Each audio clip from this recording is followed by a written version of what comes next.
Pleasant morning here in Rio Grande, Puerto Rico. Final round of the Latin America Amateur Championship underway from the Grand Reserve Golf Club, and Mateo Fernandez de Oliveira of Argentina playing a game of catch me if you can off a record performance in round 3, tied the single round scoring record set 5 years ago by Joaquin Niemann, 63, shattered the 54-hole championship scoring record. Slept on a 4-shot lead with an invitation to the Masters and exemptions into the U.S. Open and Open on the line. It's the final round of the Latin America Amateur Championship.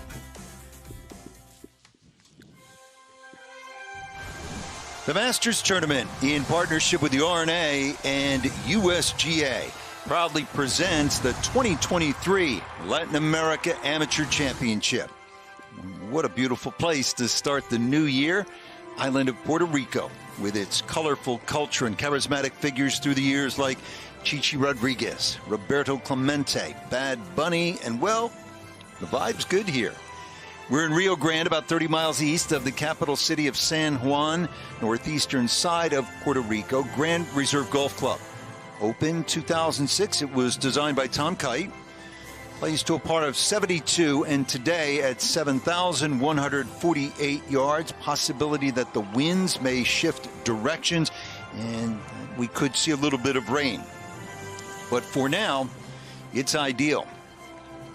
Rich Loader alongside two-time U.S. Open champion Andy North, U.S. Amateur champion Colt Knost, former ladies European professional Iona Stephen on the golf course as well, and the inimitable John Sutcliffe will have interviews throughout the day.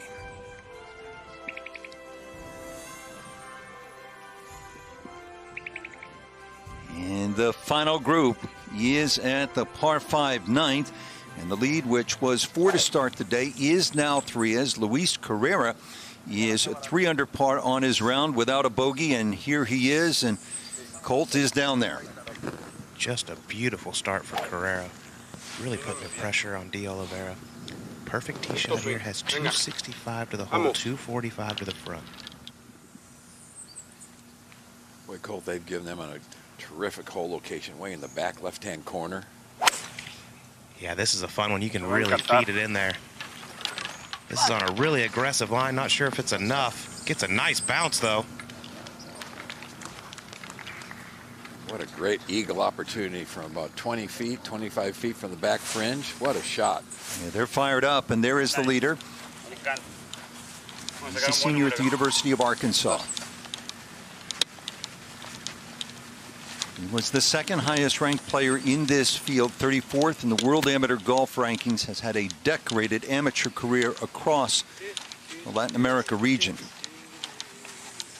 Strength of his game, Andy? Well, he does everything quite well. Terrific short game. I was really impressed this morning when he bogeyed the 3rd hole. He came right back and birdied the 4th. And when you've got the lead, you do not want to compound mistakes and be able to make that birdie right away, and that led to another birdie at the 6th.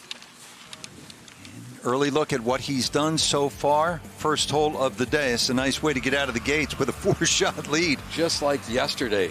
Nice birdie opportunity. Rolls it in from 12, 14 feet. Nothing like starting the day with a birdie when you've got the lead. Now at the 4th, this good way to bounce back after the bogey he made at number 3. Yeah, absolutely. And this is, critical when you've got the lead. You don't want to let things start slipping and hits it in there stiff. He's had so many quality short iron shots today, this week. And here at the par 5 6th, another birdie. So he is absolutely in control of his game, and he's going to need to keep making birdies. Carrera is not backing off. He's made 3 birdies already, and he's got a great chance for eagle there at 9. Here we are at the 9th after Carrera has applied some pressure. For the 2nd day in a row, he's laid it up in the right-hand rough here at 9. But this shouldn't be a problem today. It has right around 75 yards, pretty good lie, and a perfect angle. Andy, anything that lands about 10 short of this hole location should feed right towards it. Oh, absolutely. Even though he's in this right-hand rough, the lie is good enough. He should be able to spin it. But like you're saying, if you can land 8, 10 feet short of the hole, it should be perfect. Encanta, boludo. Está bien al fondo, está bien al fondo a la izquierda. Voy en línea a la... Entre la pelota de Luis y la pelota de Bichu hay otra cosa allá atrás al fondo. Excelente, Ahí para 6-5. excelente. Me encanta, Todo lo boludo. que pique entre 60 y 65 va a quedar cerca igual. Olvídate, ideal. Yo lo acabo de ver ahí. Y te lo voy a tirar medio alto. Muy bien. 6-5 ahí. 6-5 la pelota de Dale, Teo. 6-5. Colt, you think he's going to try to come it in here a little bit lower and skid it back there, or just fly it all the way back to the hole? I think he's going to land it a little short and a little right because it should release and move to his left. Vuela un poco. Wait. Claro que sí. About like that. Just absolutely perfect. Short game has been on point all week long. He resembles, in the way he looks, the great Jose Maria Olazabal, and in the way he executes from 120 and in. Oh, absolutely. JMO was amazing with his short game, and this young man has shown us all different aspects. Nice clean hit. Here is the golfing ambassador these days, Puerto Rico. It is Geronimo Esteve. This for birdie at number 10. Andy, he's played well. He definitely has. Back right hole location, not very easy to get close to. Just rolling it right in. And yes, by that reaction, I'm guessing he hasn't made a ton of those putts so far today. Birdie at 1, birdie at 10. Nice clean card. 7 under and inside the top 10. Won the Caribbean Amateur here a couple of years ago on this golf course. Played his college golf at Dartmouth 20 years ago. Successful in the automobile business and has a tremendous amount of pride in Puerto Rico. Played a lot of Puerto Rican Opens on this golf course also.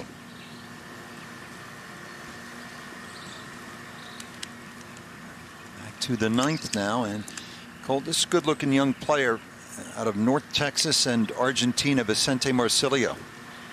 Yes, he is. Really solid game. And you mentioned North Texas. I mean, the likes of Carlos Ortiz, Sebastian Munoz played there. So really producing some great players. And he hit a great 3-wood here. Got kind of unlucky. It landed really soft just short of the green. But this is all about just trying to cozy this one up around the hole. A good 60 feet, going to move from his right to left.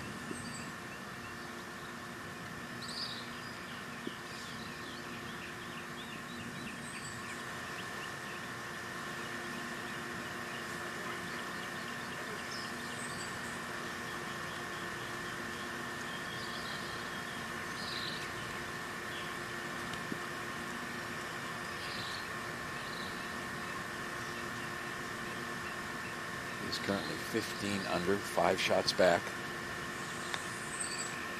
Definitely leads a 2-putt here. Ball's going to just keep swinging to the left. Vicente, too, has had a strong career in the region. Won the Mexican Amateur Championship. Finished 13th. PGA Tour Latino America's Argentine Open, obviously as an amateur, and was a member of the winning Argentine team in the South America Amateur Team Championship. All Conference USA as well. Let's bring in Iona Stephen. Jose Islas of Mexico. 4 consecutive birdies now playing the 10th. This guy is in the zone, and he's looking proud in his green top for Mexico today. Another beautiful drive down the 10th. Barely any wind out here at the moment, guys. I wish we would have some. It's just 151 yards from where he was. That'll do. This back right hole location is really difficult to get close to because there's a little ridge just left of the hole that will send it left. Back to the 9th now. And Carrera, this for Eagle. Right around 20 feet, coming through the fringe, moving to his right. Guys, what do you think he would have said if I would have said you're going to have a tap-in birdie on the 63rd hole to go to 18 under on Sunday? I'm feeling pretty good. First of all, he'd think that would be pretty darn good, and I guarantee you he wouldn't be behind. It's just crazy the level of golf we're seeing this week. I know I did talk to Geronimo Esteve prior to the tournament, and he felt as though if the winds were relatively calm, 18 under was the number he thought would win it. Or thereabouts. He's going to be right on. It's going to be in the 20s. That's a nice little 4 under on the first 9. Get to 18. He's definitely applying the pressure. And that pressure will ramp up. You would think as we get deeper into the back nine with all that is at stake. We know how hard it is to play with the lead. We saw that even with Collin Morikawa, two-time major champion, recently in Hawaii. And Andy, I mean, you know better than I do, but it's hard to play with a big lead because you're expected to win. And you're just trying not to mess up instead of trying to stay aggressive and go get it. Yeah, I think that's going to be the most important thing. Can Oliveira stay aggressive? Can he still? I think he's going to need another couple of birdies to close this thing out. Now Marzilio should move ever so slightly to his left.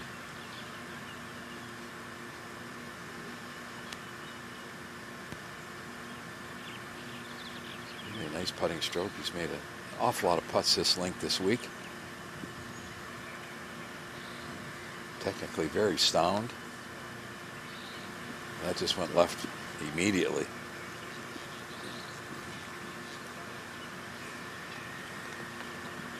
He had a great chance to finish the round yesterday with a birdie from about 8 feet and hit basically that same type of putt. But he is playing some great golf. Manuel Lozada, this for birdie at the 10th. And this for 5 in a row.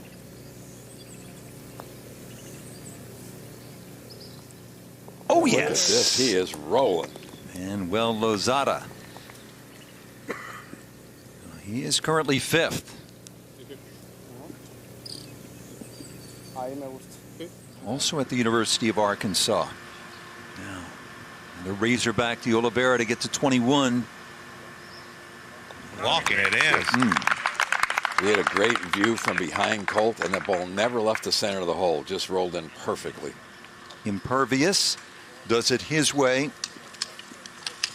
3-shot lead with 9 to play. And Carrera powered it up just off the back of the green, applying the pressure, and de Oliveira is up to the challenge. Now Islas, that was for birdie. That was for 5 in a row. Geronimo Esteve, his 3rd shot.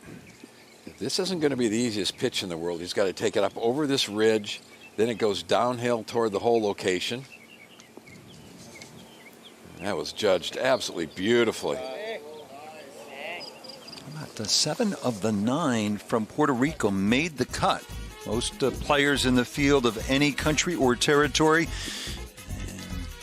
This is some performance right now by Mateo Fernandez de Oliveira, but still, he knows, we know, a lot of work to do. 9 holes to go and a 3-shot lead here at the Latin America Amateur Championship.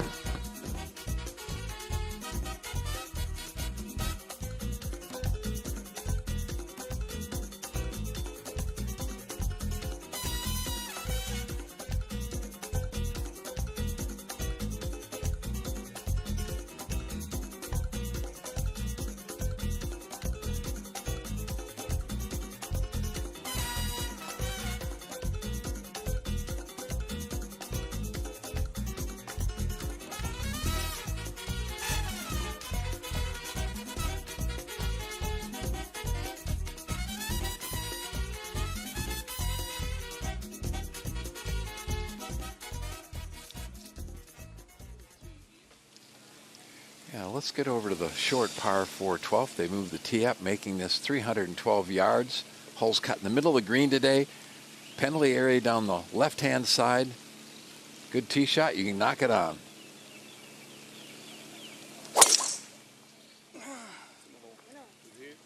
Go in, ball. Did I just hear a go-in ball? What a great shot. Nicely done. Puts it on the front of the green about 45, 50 feet away. We're going to have some fun on this hole today. There's already been an eagle here.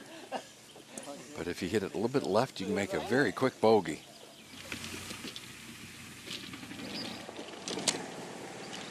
Now at 11, par 5. Almost no wind right now. This is amazing. We saw the winds blow probably 25 miles an hour on Friday afternoon. Yesterday they calmed down to about 10 or 12. We're in a little weather pattern change. It looks like the wind could change directions if it comes up a little bit this afternoon.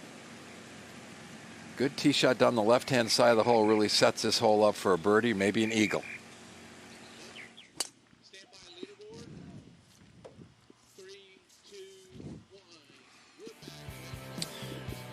9 holes to play here in Puerto Rico. It is the final round of the Latin America Amateur Championship. To the winner, how about an invitation to the Masters and exemptions to the U.S. Open and the Open as well? It's a life changer, no question. And we also include U.S. Amateur in the Amateur Championship. Yeah. Too big a hill to climb for this guy, but still turning in a good round here and possibly a top 5. He's birdied 4 of his last 5. Jose Islas of Mexico. Watched him hit some balls in the range this morning. He is really an efficient player. Does a lot of things really nicely in his golf swing. In complete control.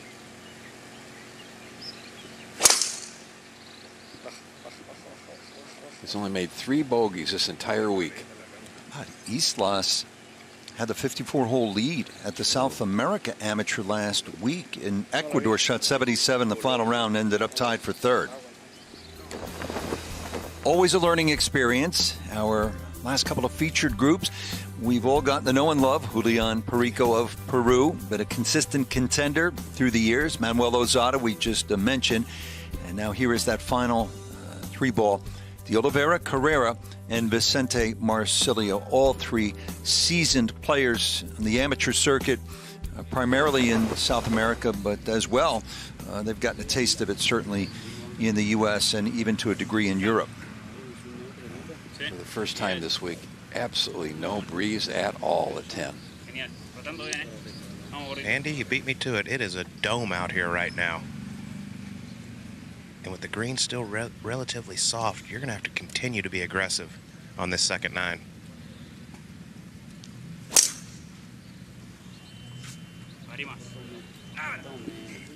Andy, calm conditions help the leader more or the chasers? Definitely the chasers, or actually the leader, sorry. You'd love to have the wind blowing if you're chasing, but still, you know you have to keep going, as Colt was saying. I think he needs to make a couple birdies back here and shoot a couple under.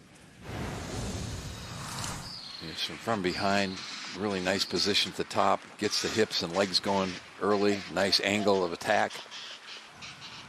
I think the real key is how he drives the ball this back 9. Yesterday he got a little errant with the driver through the middle of the round, then hit a good drive at 12 when he was locked in from that point on. And talking to people around him, I mean, if you were going to find a weakness in De Oliveira's game, it is the driver. He can get a little crooked with it, but like Andy, if he can hit fairways coming in, he's going to be very tough to beat. I agree. I think that's going to be the key club for him coming on this back 9. Marcilio.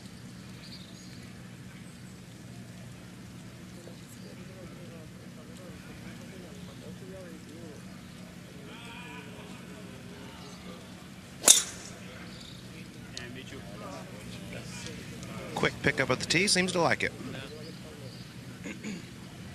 We've seen him just keep improving.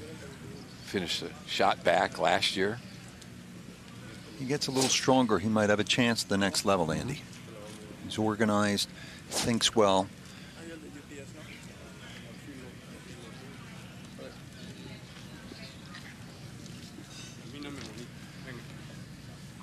Carrera's got to be thinking, I've got to go out and shoot 30 this back 9. If I can post 30, I can win. I think he's thinking, what in the world do I have to do to catch this guy? You better just keep making birdies. He's doing his part. 432 in the first 9.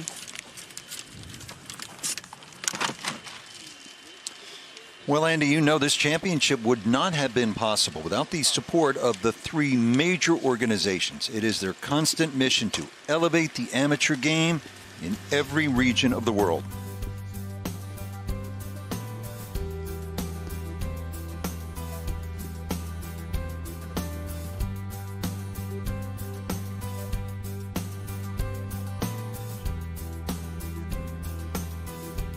We're delighted to be here in Puerto Rico. The passion and the excitement that we've seen in the short time we've been here has really been amazing. 8 years ago, we started a championship that is now viewed as one of the top 5 amateur championships in the world. One, you see how the regions come together for this championship, And I've said this before, but I feel like I have a front row seat at watching the future heroes of this game. The enthusiasm that is brought to the golf organizations in the region. We have rules officials from all over the world, so it's truly a collaborative effort, and I really think it's that bringing the game together. The quality of the field has gotten better every year. We've noticed that. We've had some great champions come out over the years, but more so the depth in the field has really gotten better. That was a huge ambition by the USGA, the R&A, the Augusta National to be able to make that happen. But ambition costs money, and the proud partners who have joined us and supported us have really enabled us to fulfill that ambition. And at the end of the day, we all share in the enjoyment of creating the pathway and the opportunity for these young players. We simply could not have accelerated the development of this championship without their support. We're going to see a golf course that's set up in a way that's fair, and then, as I always say, allows them to show us how good they are. Yeah, there's no doubt if you can hold your nerves together on Sunday at the Latin American Amateur Championship, you're going to be able to play anywhere, because somebody's on that 18th green on Sunday and they're thinking about 2023 Masters, 2023 Open Championship, 2023 US Open. If you don't think that's not going through their mind walking down the 18th fairway, you're wrong. So you got to figure out a way here to hold it all together, and that learning and that experience is going to make you great when you tee it up in the majors this year. We want to take this to the really good golf courses in the region. Santa Maria ticks all the right boxes, and I'm really looking forward to it. This will be the second time we've been in Panama. In 2017, Toto Gana won the Latin American Amateur Championship. We were there before. Panama City is really a spectacular city in and of itself. Santa Maria is a great venue. We met their leadership this week, and they're extremely excited about us being there next year. This is really about inspiring the next generation from all over Latin America to reach the next level, and that's exactly what's happening. We mustn't forget that what it really matters is the 108 young men out there playing, and playing for an opportunity that's life-changing. And here's why they say that this is what comes the way of the champion. And that exemption into the U.S. Open was announced this week, furthering the USGA's commitment to developing golf in the region and a recognition, as you just heard, that the level of play is improving.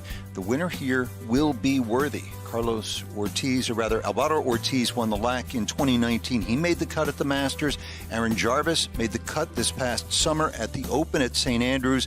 Alums like Joaquin Niemann, Mito Pereira, Sebastian Munoz have all had professional success.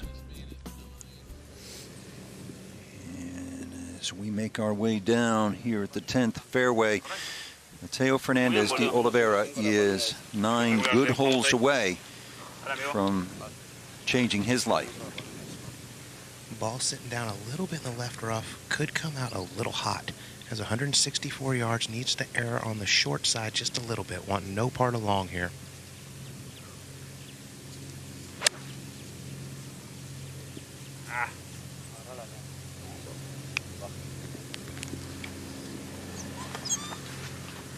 Oh my, that is miles right. That's a problem over there. Where that hole's cut in the back right-hand corner, you could have missed it anywhere left and been okay. That's going to test this great short game. And Andy, I mean, this is one of the more difficult holes. You just got to put that in the center of the green, make your par, and make them make birdie. Well, I agree, absolutely. That kind of opens the door a little bit for Carrera. Big time, big time. This from 159 in the middle of the fairway. And on a very nice line. Oh, yeah. What a shot. Possibility of a two-shot swing here. You could be heading to the 11th hole. And the lead could be down to 1. I mean, with a big lead, you don't open the door for these guys. You make them run through it. Yeah, what a beautiful strike of the ball. Love the big divot flying off to the left. Vicente Marcilio. 5 yards closer, has just 154. And y'all mentioned the wind switch. I mean, it's not blowing very hard out here, but it is behind them. And all week, it's been back into their face here at number 10. Boy, Cole, if it could get blowing 10 or 12 miles an hour, that would make a huge difference, because none of these players have seen that direction of wind ever. Yeah, right now it's blowing about 2. Yeah, exactly. the air conditioning inside of a dome. It blows about the same speed. If it does change, 17 and 18 could be dead into it. Yeah.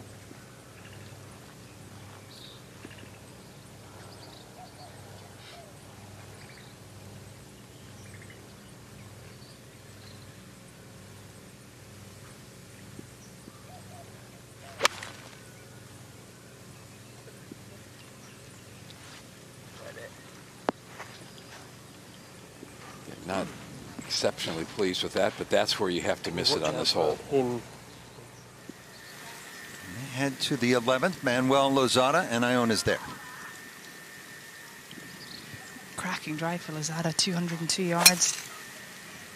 Love his footwork, the way he gets his whole body through the shot. Coming off birdies at both 9 and 10. Hits it just right past the hole. He'll be able to probably chip and run that down the hill or maybe even putt it. Yeah, and at 15, here's the defending champion, Aaron Jarvis of the Cayman Islands. What a week it's been for Aaron.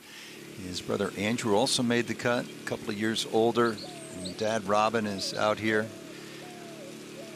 Well, he's really been grinding away. He's got a nice round going today. That gets him a couple under for the day. So junior golf has really popped back in the Cayman Islands. Huge golf presence, but since his victory.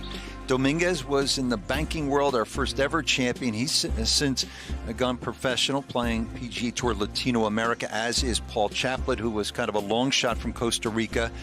Toto Gana as well, scuffling through the professional ranks. We know about Neiman, Alvaro Ortiz, Korn Ferry Tour. He won the Mexico Open. Abel Gallegos will play the Korn Ferry Tour as well. They're all trying to make their way, climbing the ladder of success that's been provided here in Latin America. Now Fred Biondi. See if he can knock this one to get to 10 under. He did. What a great putt. He is making a wonderful run. He gets him 5 under for the round. After a double bogey early on, he has been 6 under. He's the highest ranked player in the field out of your alma mater at number 20. Had a really good 2022 as we're back at number 10 in a big moment right here, Colt, for the leader. I mean, could not have left it in a worse spot. Hardly any green to work with. Ball sitting down a little bit. He's going to have to throw this way up in the air. And I believe just landed on the putting surface. But anything that goes 5 feet by will run away down to that bottom level. Muy bien. Dale, visualiza. I think high is the only option here, guys. And you're trying to hit it so softly and so high, there's a great chance of coming up short. That is just beautiful. What a golf shot. You talk to anyone that knows him, and they'll tell you his short game is world class. That was spectacular. You could stand down there and hit 10 balls and not get any closer than that. That was an amazing play under an awful lot of pressure. Here's a great look. Club face open, coming down into the ball. You at home, you're not trying to help the ball up in the air. You're hitting down through it. The loft throws it up in the air. Too many people at home will try to scoop it and hit it fat. I mean, that's a shot you see on Tuesday, maybe during a practice round, but Sunday with everything on the line, that's special. Yeah, that was beautiful. As he follows through the club face, wide open. Perfect technique. His caddy, good friend Thomas Marasiti, a little small college golf.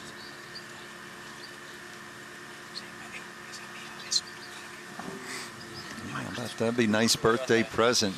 Wake up tomorrow morning at 23, knowing that you're headed to the Masters, the U.S. Open, and the Open. You say wake up? I believe they may celebrate all the way into the 23rd birthday. As he should, by the way. That's exactly right. Now, Vicente Marcilio. Colt, just your impressions of Vicente's game. Yeah, he's obviously young, very raw, got a lot of talent. Like I said, probably needs to pick up a little bit of distance off the tee to be ready for the next level. But seems to just play really solid day in and day out. We've seen his game the last 2 years really blossom. Runner-up last year had a big part of that, gave him a lot of confidence. Up the hill, and then flattens out.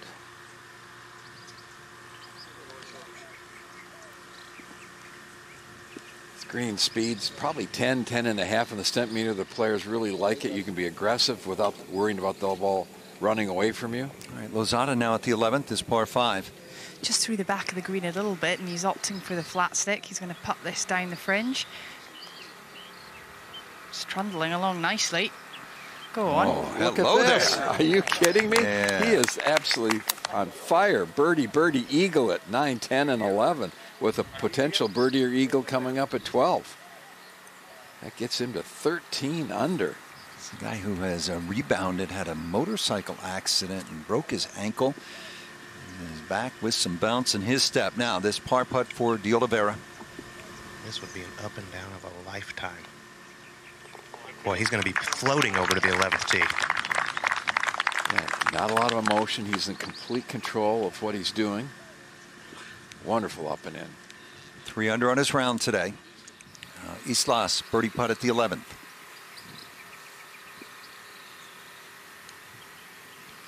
Up the slope a little bit for Islas. Good opportunity to try and grab one. Oh, yes. That's 5 out of his last 6. Love those runs of circles. So the scores are out there. No wind right now. Has to have this birdie putt for momentum. Cut into that lead. It's down to 2. 19 under. He's made 4 birdies his last 5 holes. Carrera putting together a round and a run here at that guy. Carrera is 5 under par today, and as they go to the par 5 11th, it's a good one here. Final round of the Latin America Amateur Championship.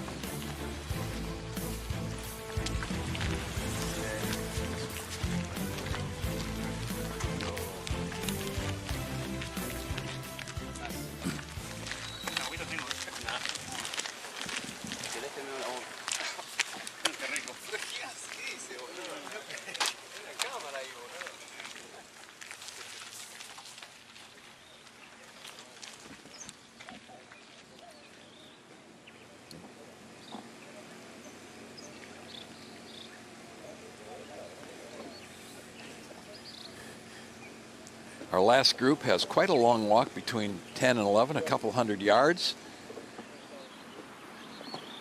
And they've got a stretch of holes coming up, 11, 12, 13, and 14 that are critical holes. A couple of par 5s, you can make birdies or eagles. A par 4 that's drivable today. I think the championship could be won these next 4 holes.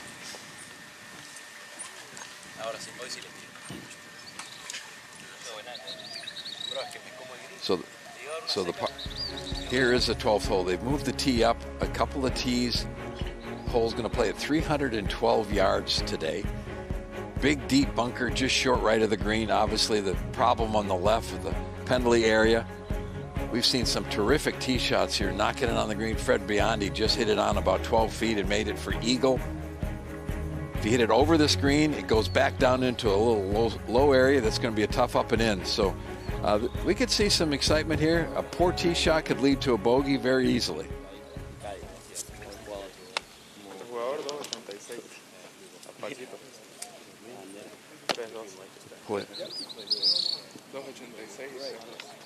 De La Fuente up at the green.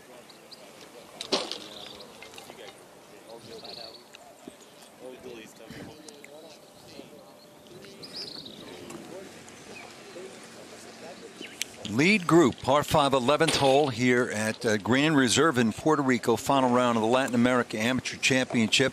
And these guys are bringing it, Andy. We've seen so many tee shots throughout the week into the palm trees on the right. The wind is usually blowing hard left to right. Now today with no wind, Colt, this has got to be a much easier tee shot. It is. It's down off the left today, which definitely makes it easier. But we did see Carrera yesterday have to hit a provisional off this tee, lost it way to the right. Ended up being okay, but it led to a bogey 6, which is like giving 2 back here. This is just a long par 4 for these guys.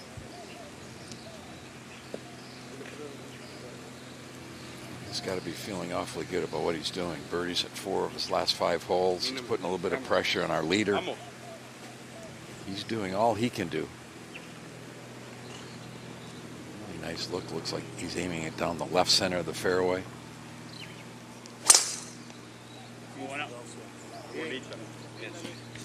They seem to like it. As they should, right down the center.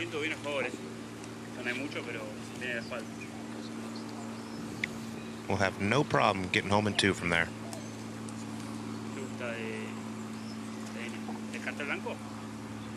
It's all about controlling your emotions. It's back 9.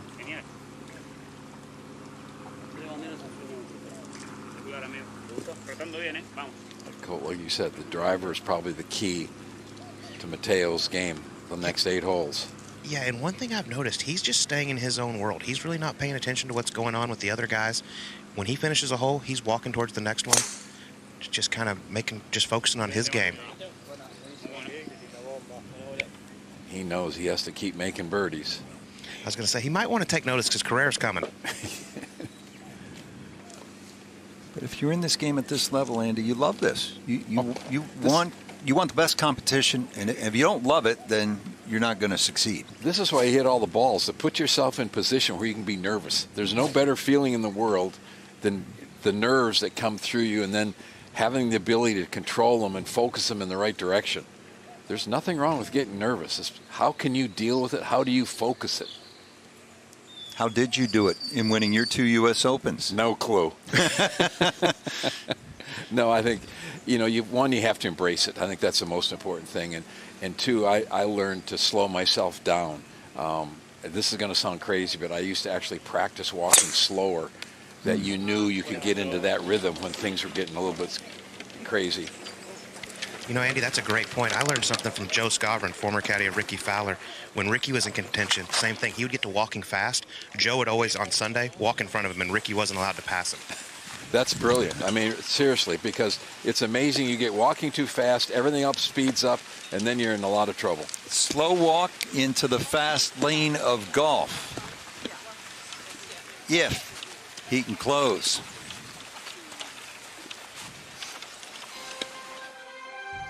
The Latin America Amateur Championship is brought to you by Bank of America. What would you like the power to do? IBM, let's create. AT&T, fast, reliable, and secure. Mercedes-Benz, electric made extraordinary.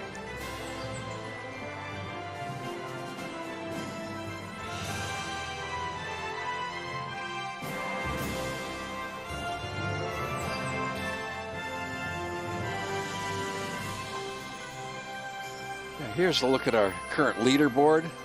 De Oliveira, 3 under today for 21 under so far for the championship. Carrera's making a big run at him. He's birdied 4 of his last 5 holes. One of our good friends and favorite, Perico, is 2 bogeys early on. He's made a birdie at 11. So he's back coming the right direction. Fred Biondi with the eagle at 12. He's playing a wonderful last couple. Great weekend. Couple under par for the first 2 days. He's 8 under through the first 30 holes of the weekend. So he's making a move. He's the highest ranked player we have in the championship. He's going to graduate. He actually just graduated from Florida. East Los with 3 wood. 312 yards to the hole.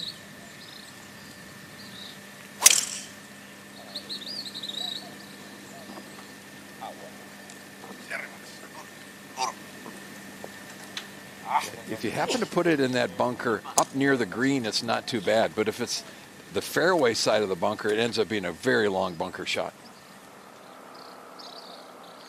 And here is Fred Biondi. 5 under today. Terrific young man. Graduated in December. He's taken a couple of graduate classes so he can stay eligible to play all the tournaments this spring. Looking forward to the NCAA and then turning pro after that.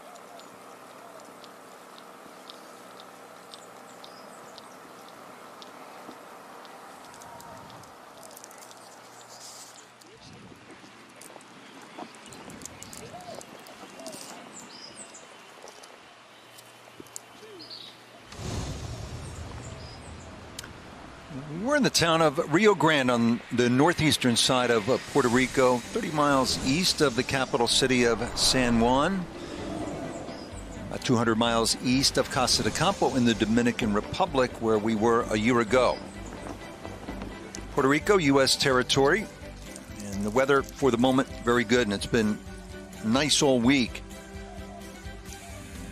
After a tough stretch with COVID, previously Hurricane Maria, tourism is rebounding on the island. You can feel the energy here, the joy this week, palpable and understandable, given what so many endured. Now at number 12, Lozada.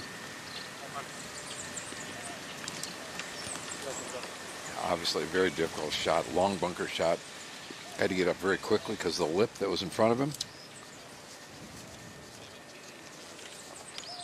Into the defending champ at 17, Aaron Jarvis. He's made a ton of birdies. They unfortunately made back-to-back doubles at 12 and 13. And he's still 2 under for the day. Over in the right-hand corner of the green. Amazing how when this golf course doesn't have the wind blowing 20, 25 miles an hour, you feel like you can birdie every hole. Right back to the final group, and Luis Carrera 2 shots back here at the par 5 11th. Colt. A chance to put a lot of heat on De Oliveira right here. 235 yards downwind, has 218 to the front. Just got some nice encouragement from his caddy. This is green light here, Andy. Yeah, just land the ball somewhere in the front part of the green, let it release to that back left hole location. Boy, this one is drawing on a very nice line if it's enough. Pretty solid shot. Yeah, that ball's going to end up a good 20, 25 feet right of the hole. Great eagle opportunity right on the proper level. Islas at the 12th. Fairly simple bunker shot. Lip isn't going to be any problem. Just kind of splash it out and let it release down the hill. Well done. Birdie putt for Islas. De Oliveira. 222 yards coming out of the first cut, but a very nice lie.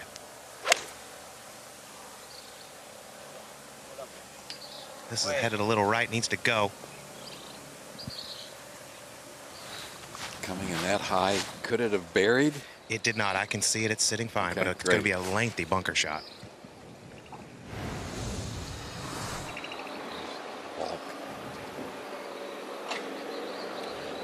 These guys hit it so cleanly. Divot always after the strike. Unfortunately, so many of us at home maybe get it a little bit before the ball once in a while. Marcelio. I'm going to retract my statement about how he needs to get longer. This was a bomb. Has just 218 left. I think he's got some pretty good length because he's got the club set in such a good position. Really holds his angle a long time. But as he gets stronger, he'll even be better.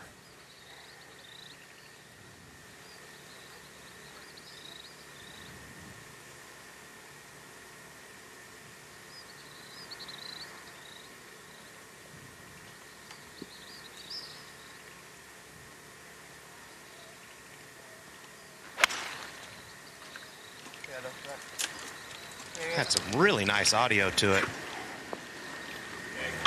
Pretty shot. About 25, 30 feet short.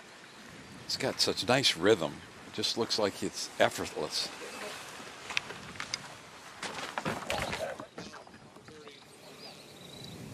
And ahead at the 12th, birdie putt now for Lozada. Back up the slope for Lozada. Good opportunity, and this putter is hot for him right now. It's going to break a little from left to right. Good roll at it. But this is a hole that's standing on the tee. You're hoping to make birdie. Geronimo Esteve now at 13. Kind of a back left hole location at 13. The penalty area runs along the right-hand side, which probably won't come into play on the second shots because of the hole location. Another good solid putt, just a bit more, but he has really played some nice golf this week. A lot of pressure on him to play well here in home country. He is the leader of their crew. He's kind of the godfather of golf here. It's an eagle putt now at the 12th for Julian Perico. This would be awesome if this could go in.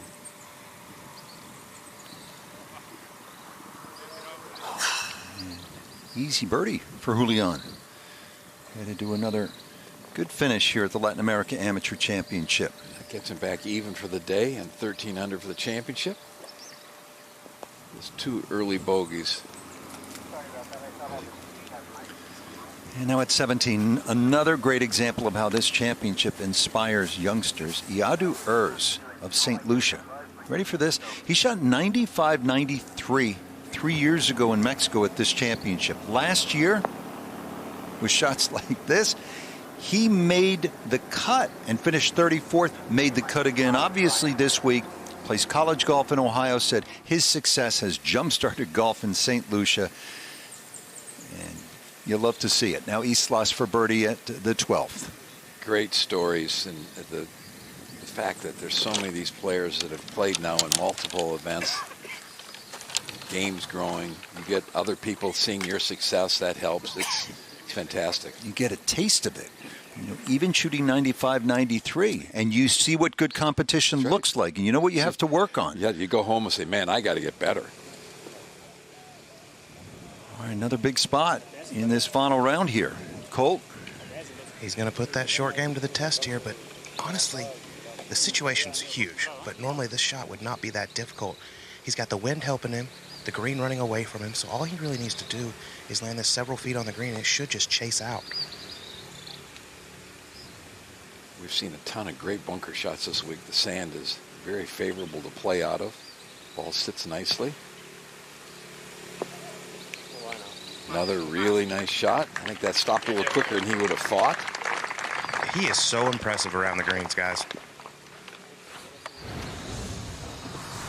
Here's a look from the side. See how the club will enter the sand 2.5 inches behind the ball. Just accelerates through the sand. Kicks the ball out. Wonderful shot. Ball coming out of the sand. That's very cool. Kudos to our camera guys out there.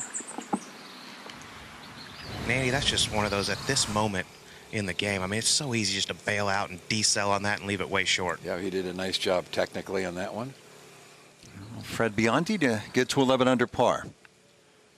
Well, he's playing some beautiful golf right now, hitting a lot of quality shots, giving himself some opportunities.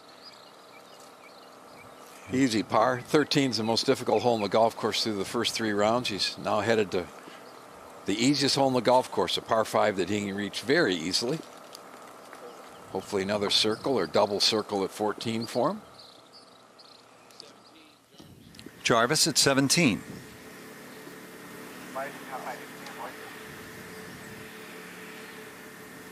Think about making back-to-back doubles in the middle of this 9 and then making birdies the next 2 holes. So he's grinding away, enjoying this championship. He's had a lot of fun being the defending champion this week. He has some charisma. Aaron Jarvis lights up a room wherever he goes. And back to Marsilio now at the 11th. And we've talked about it all week. The greens are not the fastest, but they are so perfect. You can be really aggressive with putts of this length. Well, Colt, if he could throw this one in, he's only 4 behind. There's still a chance. Oh, no doubt about it. We got a lot of golf left. As the Jaguars proved last night, there's always a chance. Oh, touchdown, Vicente Marsilio. A big bird. So maybe a 3-horse race. We'll see. De Oliveira has about 5-6 feet to get to 22 under. And Carrera still with an eagle putt. Now Islas at 13. Tricky little hole 13, trees down the left, water down the right. You've got to get the angle, ideally down the left half of this fairway. Wind's helping just a little bit. Going with the driving iron here. We've seen drivers, we've seen fairway metals, we've seen some irons. It's all about putting it in the fairway, which you did a nice job doing. We've seen some big scores if you let it leak to the right. Now the eagle putt for Luis Carrera. And I don't see much in this one. His caddy, Rodrigo Pena, is very involved. Just gave him a pat on the back. Said, you got this. But this is very makeable. key here. He's on that same level as the second level of the screen, the back portion, so shouldn't do much.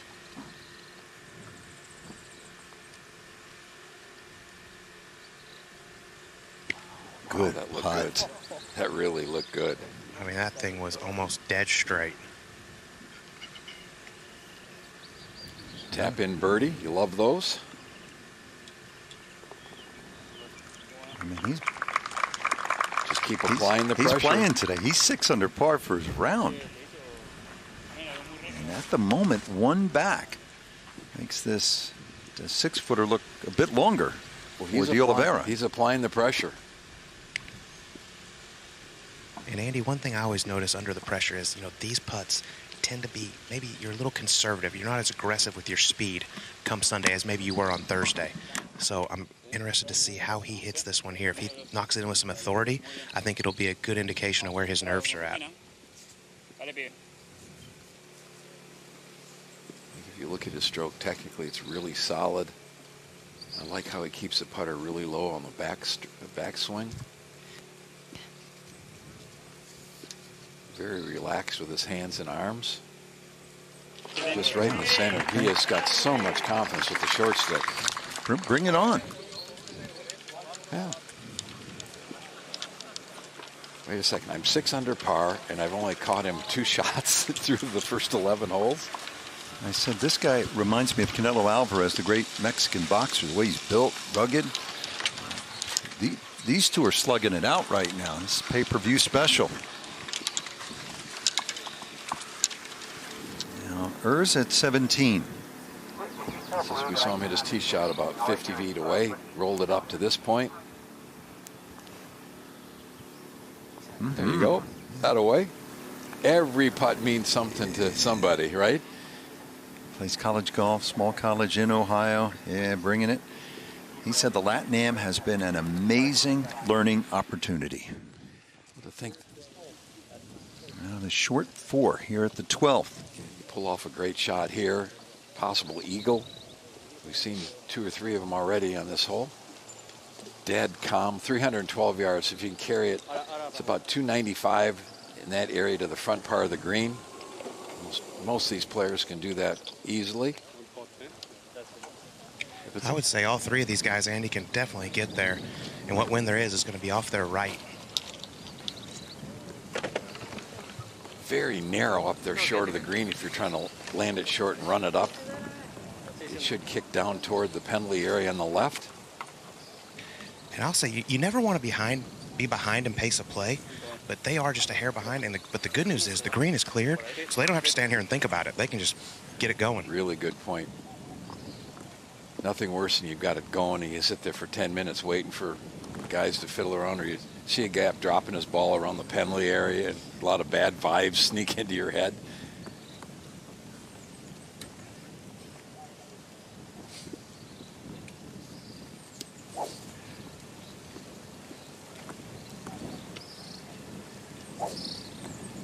This could be a critical hole. It really could. One of these players hits a bad tee shot, makes a par bogey. Another one hits a great one, makes an eagle, and all of a sudden, championship could be yours. I think the next couple holes after this, 13 and 14, too. A difficult hole and a very easy par 5. I think these next 3 holes will go a long way in determining who's the champion. I really do like his game. If anything, I'd like to get him to hit it a little bit quicker.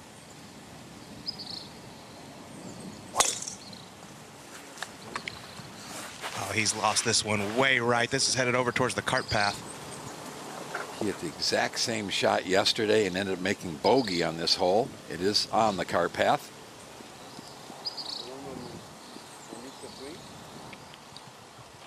That's easy to do. But on your downswing, you hang on a little bit thinking, oh gosh, the only place I can't hit it is left, and you squirt it out to the right.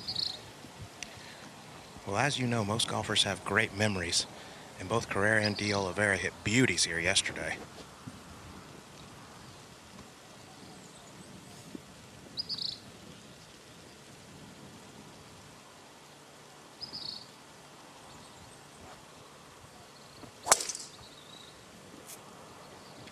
Oh boy, this one is headed left, needs a soft bounce. It got one. Oh, that was fortunate. Only a yard or so from the penalty area. That ball didn't hit hard at all. Very fortunate. I feel like the heart rate went up while that one was in the air. I'm not so sure he knows it's safe from the tee.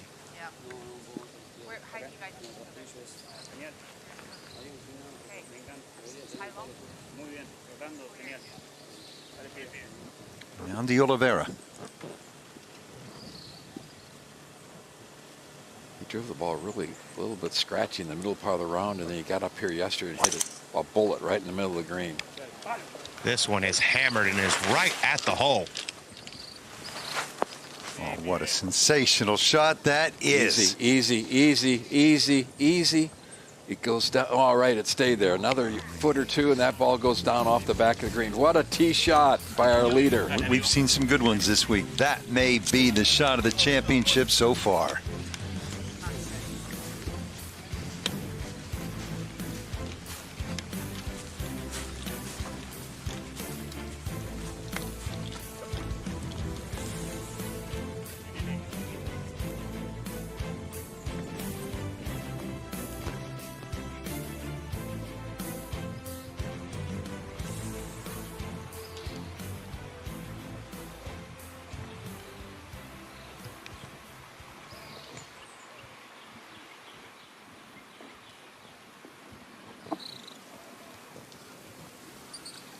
Well, Fred Biondi is somewhere back through that picket fence of palm trees.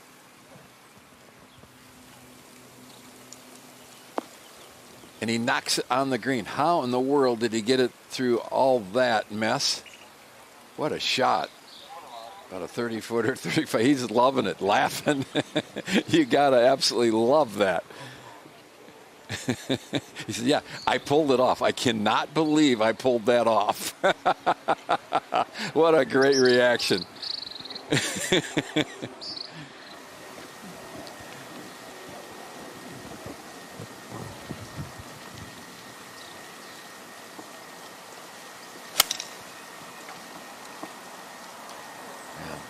Back left hole location at 13. Oh, what a great kick. That ball was headed left, hit on the proper side of that knob. Now he's got about an 8-footer for a birdie. He loves it. He knows he is fortunate on that one. Seen some magical shots here today. Our leader. What a wonderful tee shot at par 4 12th. They were applying the pressure, and he just keeps plugging along, doing what he needs to do.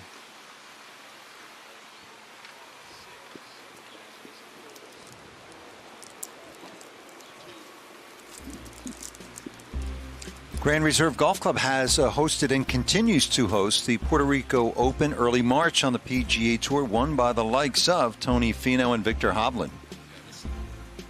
This is a wonderful golf course. I would suspect in March we get some winds here that are unbelievable. So you've got the best in the world playing in some conditions that are really tough.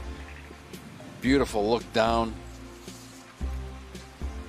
The hole in the distance is the par 5 9th. Runs all the way back up toward the clubhouse area. When the wind starts blowing here, it gets really exciting. And here they are at the 12th. And I mean, that was a sensational shot under the circumstances. 2-shot lead. Carrera breathing down your neck. You reach for it, and you get it. Guys, I can't get over how great this golf is right now. I mean, under the most amount of pressure these kids have probably ever felt in their golfing life. Everything on the line. They're pulling off just incredible golf shots. Did Carrera act properly when he saw that his ball was okay up here? I'm sure he was very happy. He seemed pretty calm the whole way walking down the fairway, felt confident that it was up, and he's got a very straightforward pitch, but de Oliveira, what a tee shot. He has to get this one up and in because there's a pretty good chance de Oliveira could make that eagle. Worst case, he's going to make birdie. Yeah, they're trying to figure out who it's going to be. I believe Marsilio should be first to go. But Andy, I think I remember you yesterday saying 20 under sounded like a good score to post. It does, but it's not going to win. I don't think it's going to be close. A little surprised that, with a little bit of wind today, they've been a little bit different, but it is just perfect playing conditions. Carrera's actually going to be first to go.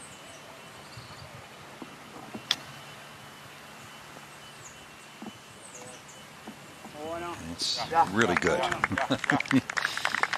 Boy, that looked really good from my angle. A little bit left, probably 5 or 6 feet, but really, really a nice play. Lozada struggling for par. Down the slope, a little bit of right to left. It's going to break quite a lot.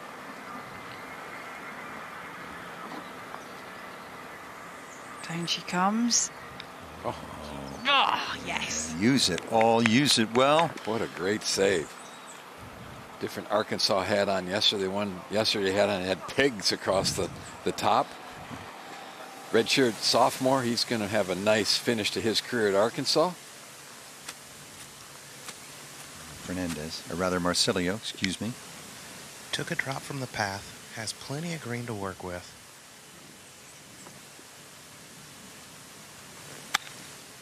Ooh, bringing it in low, that's a little surprising. Sure worked nicely. Wow, what a nice shot. I would have thought the other also, Colt. Yeah, that's some great imagination. It has all been impressive.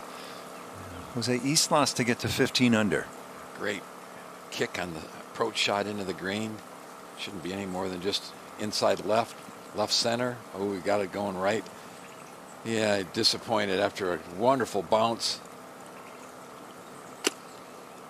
Headed to the par 5 14th that we've seen a bunch of eagles this week. Well, Biondi at 14. What a second shot he played out of the palm trees. He even surprised himself.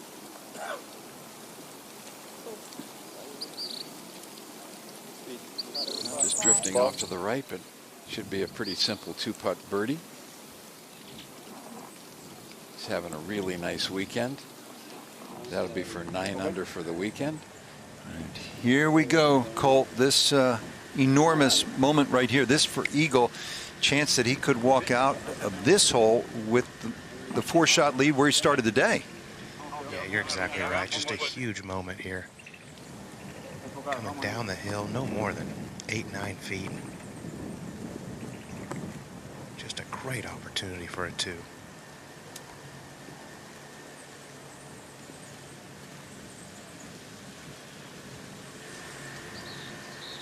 The lines lined up, he's thinking it's going to break a little bit from right to left. It didn't quite get it started where the line was aimed. Seemed like it had quite a bit of speed on it. Yeah, that's a good 3 feet left. Back and forth they go. Now Carrera with a great opportunity.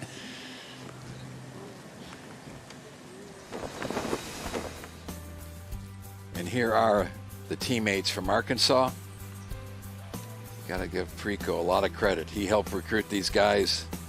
He's been sort of the head recruiter for this part of the world. He's done a nice job. Don't forget, Alvaro Ortiz sort of set the standard from Mexico, won the Latin Am in 2019 at Casa, and he as well played at the University of Arkansas. And a chance to reapply the pressure here. Carrera for birdie. And after not his best tee shot, he would be very excited to be walking to 13 with a birdie.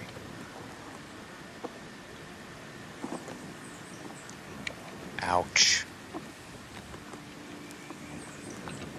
That will be a disappointing par here at the 12th for Carrera, and a short birdie putt left for De Oliveira. And he could go to the next tee with a 3-shot lead.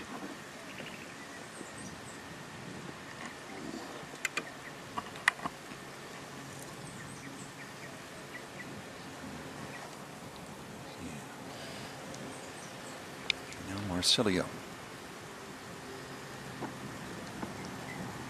And you know, in a day and age, Andy, where I feel like all the young kids, they take that sand wedge, they throw everything way up in the air. That was really cool to see from Marcilio how he ran that one along the ground. Yeah, there's always multiple ways to play it. You've got to figure out what is the best way for you. And obviously he was a little bit uncomfortable with that line, played a wonderful little bump and run up the hill. Got this aimed just outside the right, started it there. Yeah, that's kind of shot you might have seen from some of the legendary Argentinian players, Roberto Di Vicenzo, Eduardo Romero, Vicente Fernandez. A lot of great history. Mm-hmm.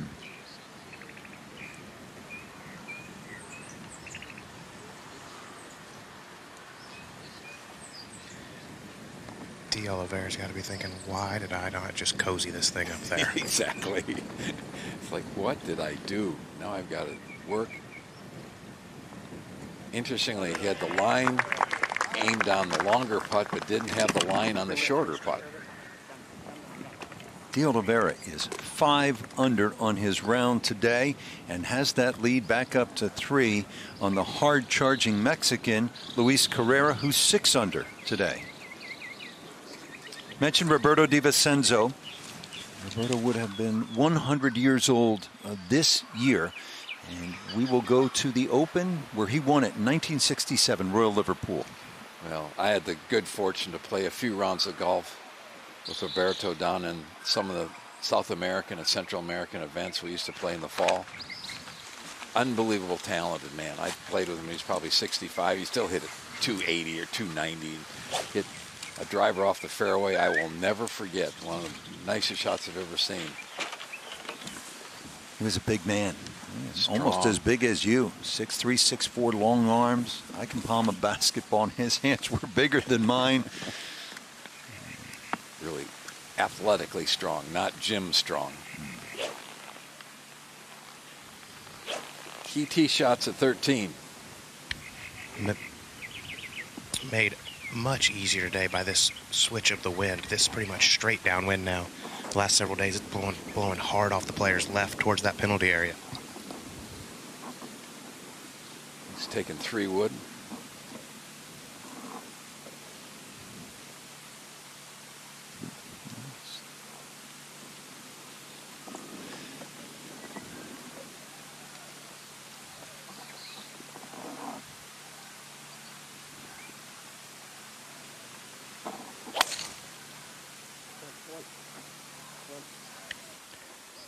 This one headed at that right bunker.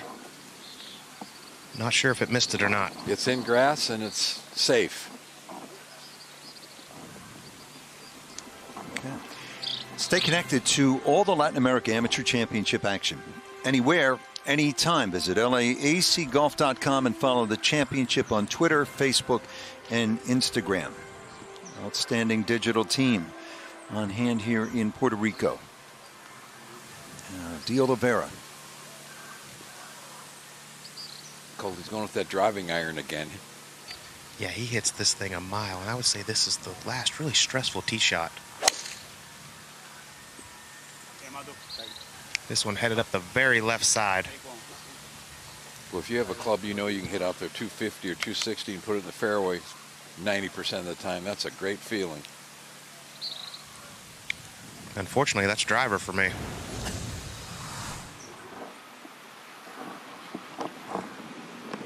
Look as he releases the club, staying down. Offside turns out of the way. Back up into the sun. Nice.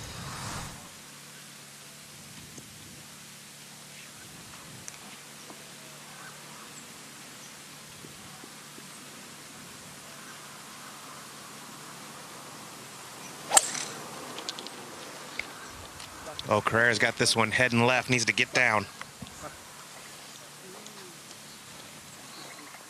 Yeah, it looks like it's settled down on the left-hand rough. He's going to have some palm trees between himself and the green. Let's finish off the defending champion here, Aaron Jarvis. 4 under for the championship, a couple under for the day. Be nice to walk off with a birdie. It was a long shot a year ago. What that title did for Aaron, his coach Zach Parker says Aaron now believes he belongs. Tiger was gracious enough to talk to him Sunday night of the Masters, told Aaron, you need to keep doing what you're doing and believe in who you are. And according to his coach, who Aaron is a charismatic, outgoing guy with some swagger. And we saw that through the 6 rounds at the majors that he played, and here again this week. He was an outstanding defending champ, hit all the right notes all week long. Well, how about making the cut at the 150th Open Championship at St. Andrews? That'll be something he will never forget, no matter what he does in golf for the next 30 years. Shot 3 over the opening round, battled back, shot 3 under on Friday to make the cut on the number. Well done, Aaron Jarvis, here with brother Andrew, dad Robin. And we'll see those 3 down the road, no doubt. Final group, they're putting on some show here in Puerto Rico. Final round of the Latin America Amateur Championship.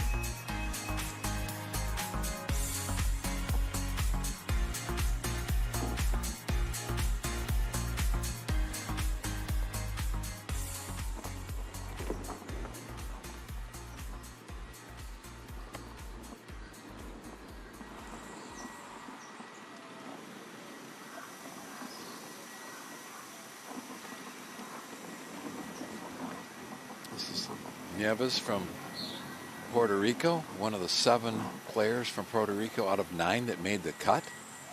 They're very proud of that. Could it be? Could it be? Oh. 15th hole. 15th hole is really a nice par 3. Usually the wind is blowing so hard in this hole. It was straight back into the players. The last couple of days really made it difficult to get the ball anywhere near the hole. He's having a nice day. 4 under for the round. Oh, we're seeing some great scoring. That last group, the league group, a couple of 5 unders and a 6 under.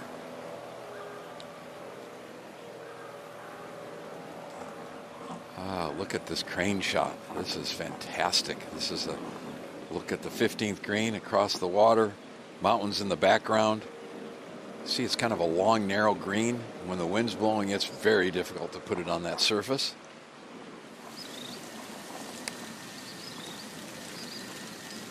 Islas with his second at par 5 14th. Kick a field goal through those palms. Hole's cut in the front left. Probably one of the easier hole locations. I think they're hoping the guys could bounce it on the front of the green and maybe see some eagles. That one's going to be short left. That plenty of green still to work with, but not the easiest shot in the world.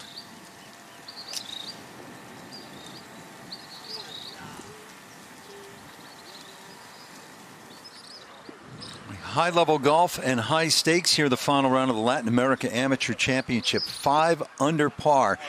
It's Mateo Fernandez de Oliveira, and sitting on a 3-shot lead over this guy, Luis Carrera. De Oliveira found the fairway, has 192 yards, has to ignore this whole location. Just put this in the middle of the green. Camera tower behind the green would be an awesome angle. This looks ideal. His hand came off his club on the second shot yesterday, and he hit it up there and made a birdie. I would have, if they would have let me drop it right there, I wouldn't even have hit it. Yeah, I agree. Very smart, safe play. Pick a safe line and make aggressive swing. Birdie putt now at 15, Fred Biondi. And he is on a roll right now. See if he can make another one. Yeah, just leaking off to the right, but really a terrific player. Really a nice young man. We've gotten to know him over the last 3 or 4 years in this championship. He's had a nice college career. Looking to turn pro in the future. Watch out, huh? This ball's really sitting down. You're on the line, sorry. Thank you. Well, Andy, it actually took us a second to find it. He called a rules official over to see if it was plugged or if someone happened to run over it, but no such luck. This is the worst lie I've seen all week. Can you get it over the palms from there? I don't think so, but he is a strong young man. Very risky shot.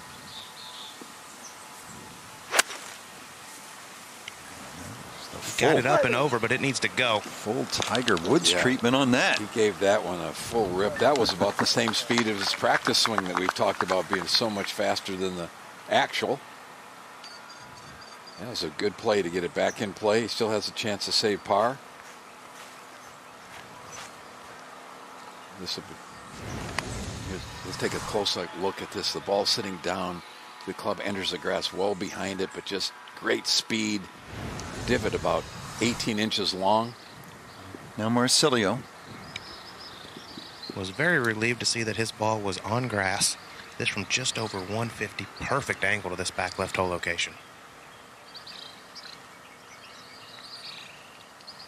There's a ridge that runs through this green, maybe 4 or 5 paces short of the hole. He blocked this one out to the right a little bit. But if you're going to make a mistake on that hole, that's okay. You can still make par from it. If you miss it left that far, you've got no chance to get it up and in.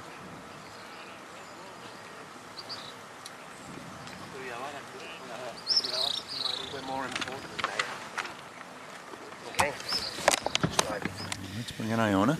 Over on the left-hand side for Islas. He's chipping back into the breeze, so he can be quite aggressive, and it's lying okay as well. Easy. That stopped pretty quickly out of the rough. Great birdie's chance. A couple of years ago, he reached the round of 16 at the U.S. Amateur. Yeah, he's a classy-looking player. Really impressed watching him with some balls this morning.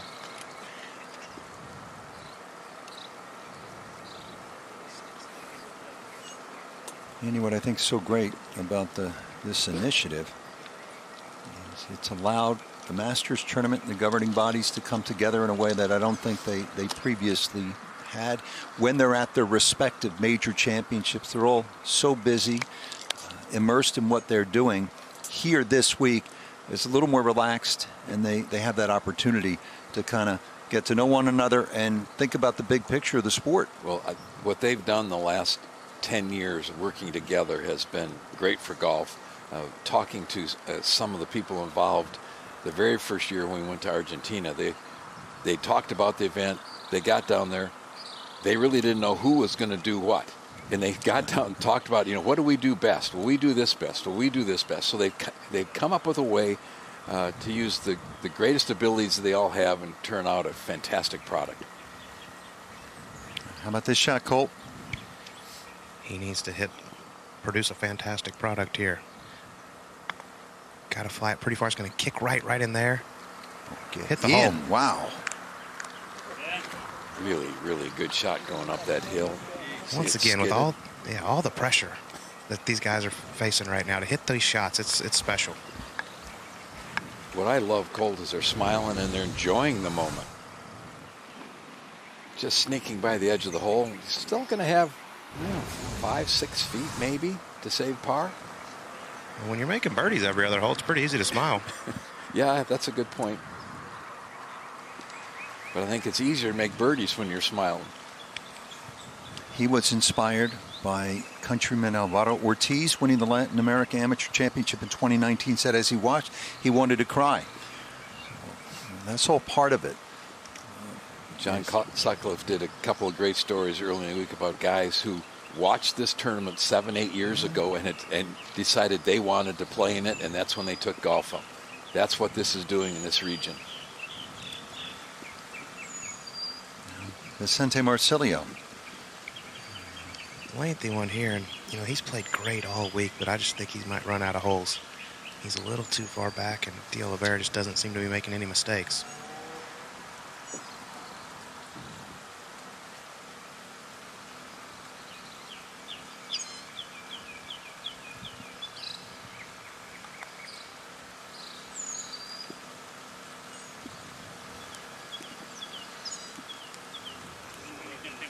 A little bit left.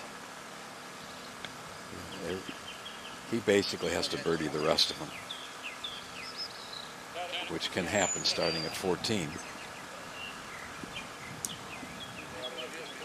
Now the leader.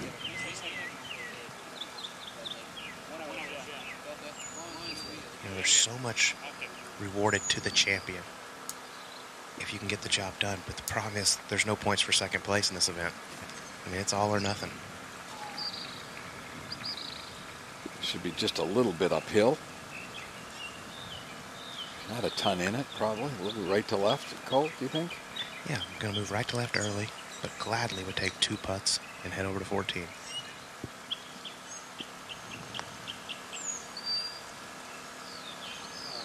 Oh, it stopped breaking. That looked really good coming up there. Boy, he liked that one with about 3 feet to go.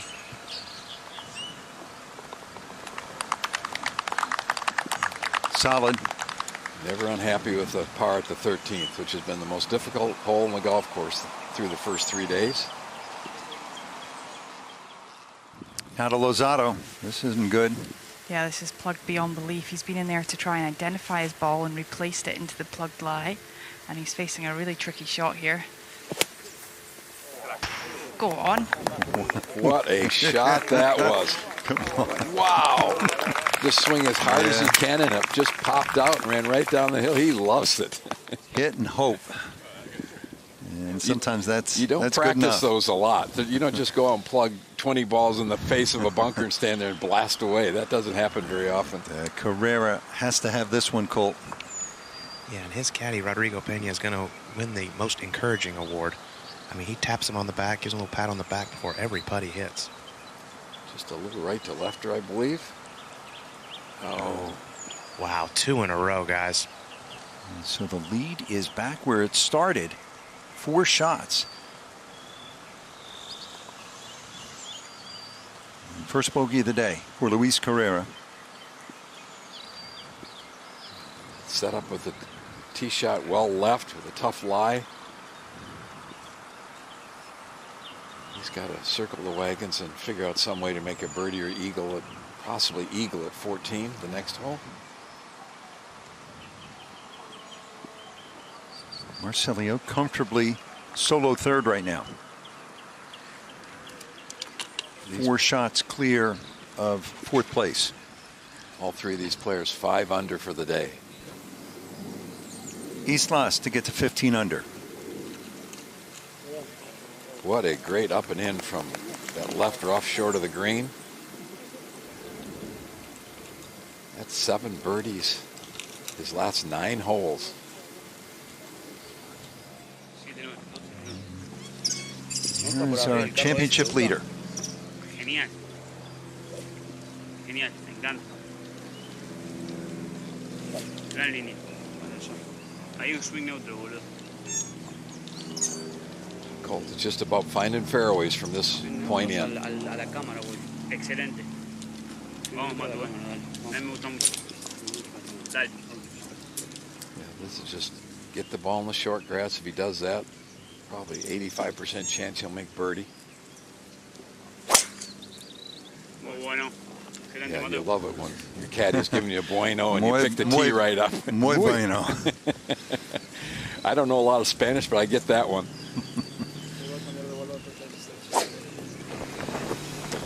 So, Mateo Fernandez de Oliveira was runner-up a year ago at Casa de Campo.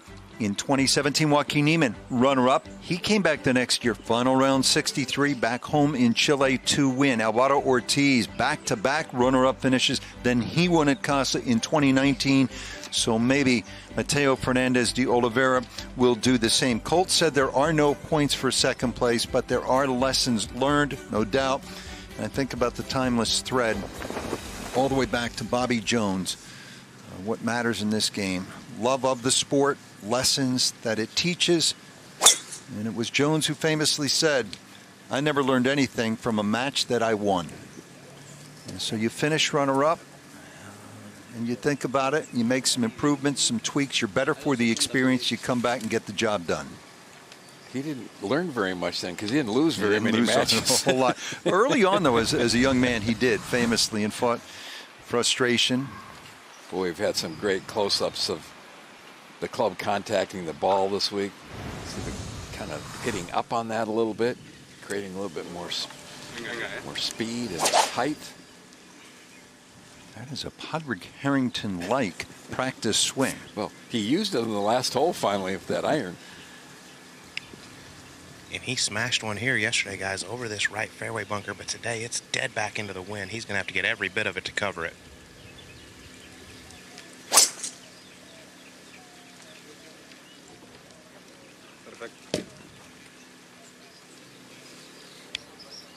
That just misses it on the left. Yeah, he was leaning right. That was better than we thought, judging by the lean. Now it's perfect. All right, so does Luis Carrera have one last charge in him? He is now 4 shots back of Mateo Fernandez de Oliveira here in the final round of the Latin America Amateur Championship in Puerto Rico.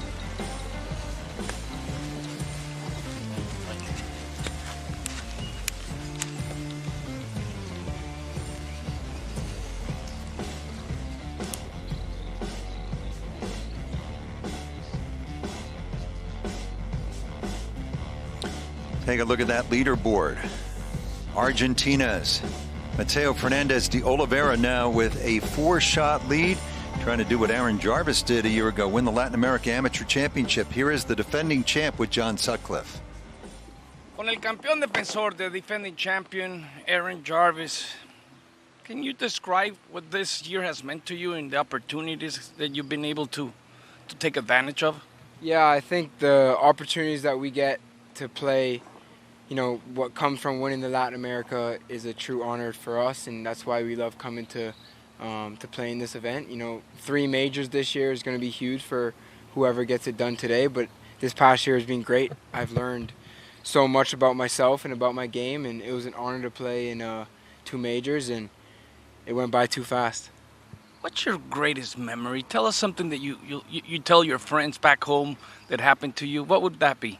From this past year, probably the couple par 3 shots I hit at Augusta. I birdied 12 both days and nearly made a hole-in-one on 16, and then making the cut of the Open was pretty special for me. So, thank you, Aaron. Thank you.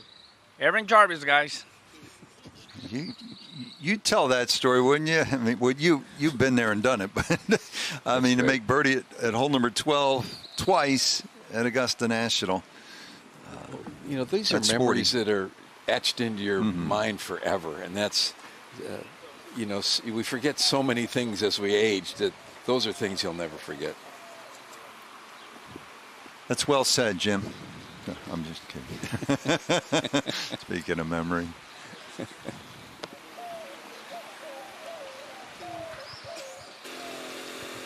At 15, this is Jose Islas. 187 yards today. Wind down off the left just a tad, and he's got a 7-iron. He's going to take dead aim at this flag.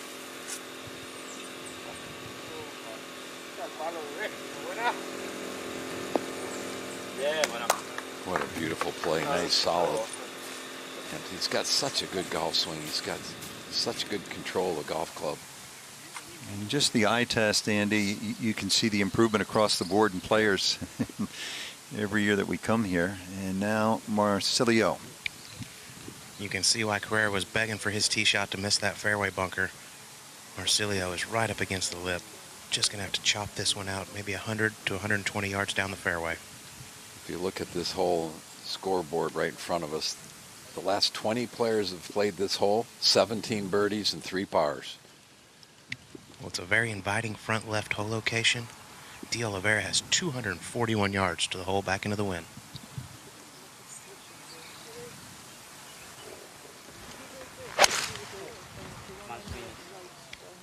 This one a little weak and well right. Clips a tree, but manages to get through. And he's got quite a bit of green to work with. He's got to come over the bunker, but with his short game, I would be shocked if he doesn't hit that within 8 or 10 feet probably. It feels like 4 for Mateo.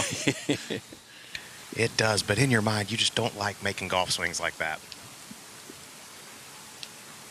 Marcilio got a lot of loft. Just try to move it down the fairway. Don't get greedy. Make sure you get it up over the lip.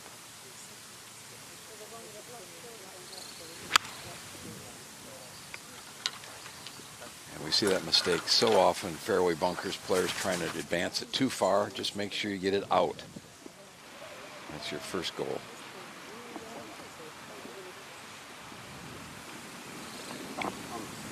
Carrera. Here we go. He needs 3. 234 yards, playing close to 250 up the hill and into the wind.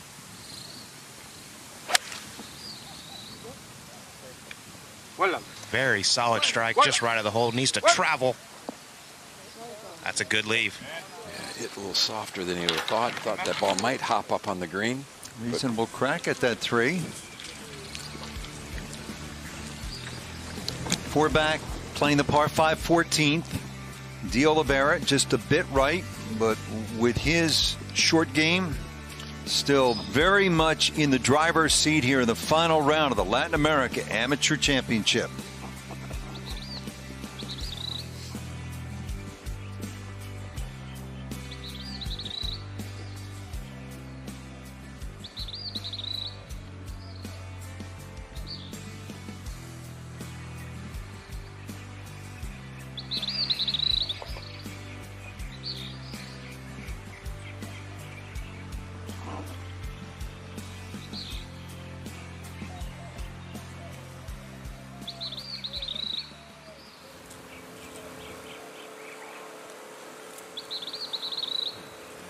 Fred Biondi for birdie, 6 under for the day, 11 under for the championship. Just didn't break. Thought he hit a good putt. Perfect speed. Like to run it that foot to 18 inches past the hole. It's got the best chance of it going in at that speed. Really a classy player. He's really enjoying his, looking forward to this last semester in college. Not a lot of class work, a lot of golf. Graduated in December. This is a little bit easier bunker shot for Lozada than the last one we saw him play. It certainly is. Sometimes a tricky one can focus the mind out. You can land this on a little down slope. Yeah, nice play. Yep. That one he played out of the buried lie up in the face of the bunker a couple holes ago was absolutely spectacular.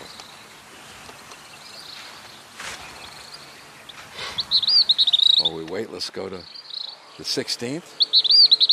Steve.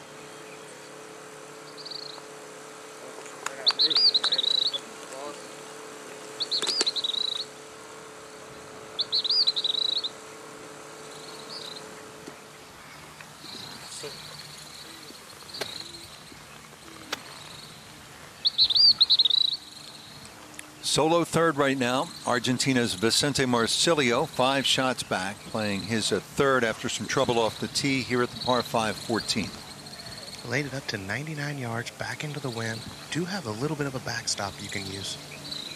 Should be a perfect yardage to get it close. Just got to control your spin.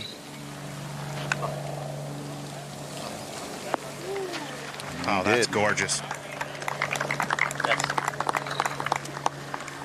Polished player. Really do love the rhythm in his golf swing. Doesn't seem like he forces it ever. How about this shot, Cole? Well, this is where I think it's very important to know where you stand in this championship, because this lie is not the greatest. He's got the bunker in front of him, then anything past the hole could run off the green. I think you got to play a little safe here, Andy, maybe out to the right. A little bit to the right. If he goes, 10 feet to the right of the hole and it goes long, it will stay on the green. This is carrying some speed. Yeah, that's gonna run off, but it should be puttable from there. Yeah, just barely goes off, but that's what I was afraid of. You could see that there's enough grass around the ball that he couldn't put the spin on it he wanted. If that would have been a clean lie, I think it would have been fine, but it was just sitting down a little bit. We've got a great look at that. A lot of grass around the back portion of the ball. And the ball's spinning, but not as much as you normally see. Still has 18 feet for birdie. Now Carrera, this for eagle. Could he knock this in and put some pressure on? Boy, he played that very quickly. There was a lot of movement going on around the green. Not very good. No, that chunked it a little bit. Islas. This to get 8 under for the round. Yeah, leaking off to the right. We've seen everybody miss that side of the hole. There must be something they're not seeing. But what a round of golf today. Started the day 8 under. He's 7 under for today's round.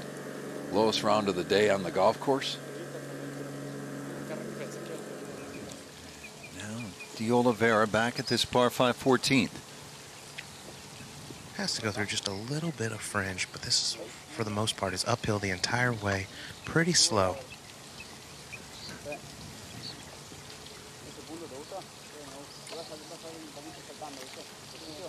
But he knows Carrera still has quite a bit of work left for his birdie, so nothing crazy here. Colt, at what point do you start in the back of your head sort of playing match play against the guys you're playing with? I think the time is now. That's why I really liked playing that third shot out to the right, giving himself about a 15-footer. But I guess when you have his short game, you think you can pull off every shot.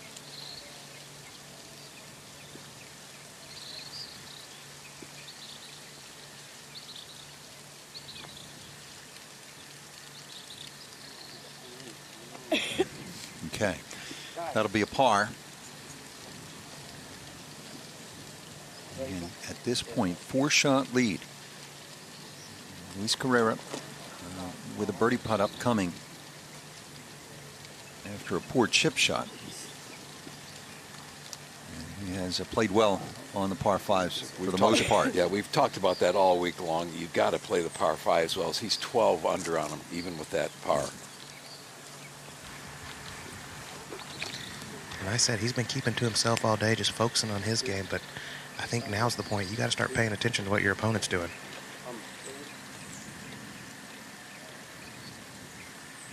It's very simple, but Carrera has to make this putt.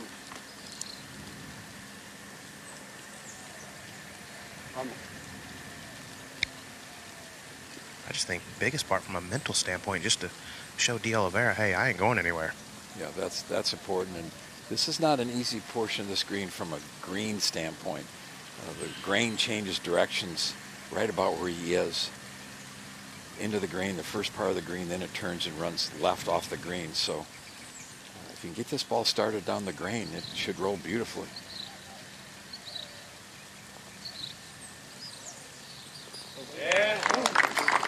Big putt. Nice little fist pump. I love it. So 3 shots back with 4 holes to play. Back to 6 under on his round, doing all he can to try to catch the hard-nosed leader, Mateo Fernandez de Oliveira, making a walk now to 15T. Vicente Marcilio. Coming down the hill, should move a little bit to his right.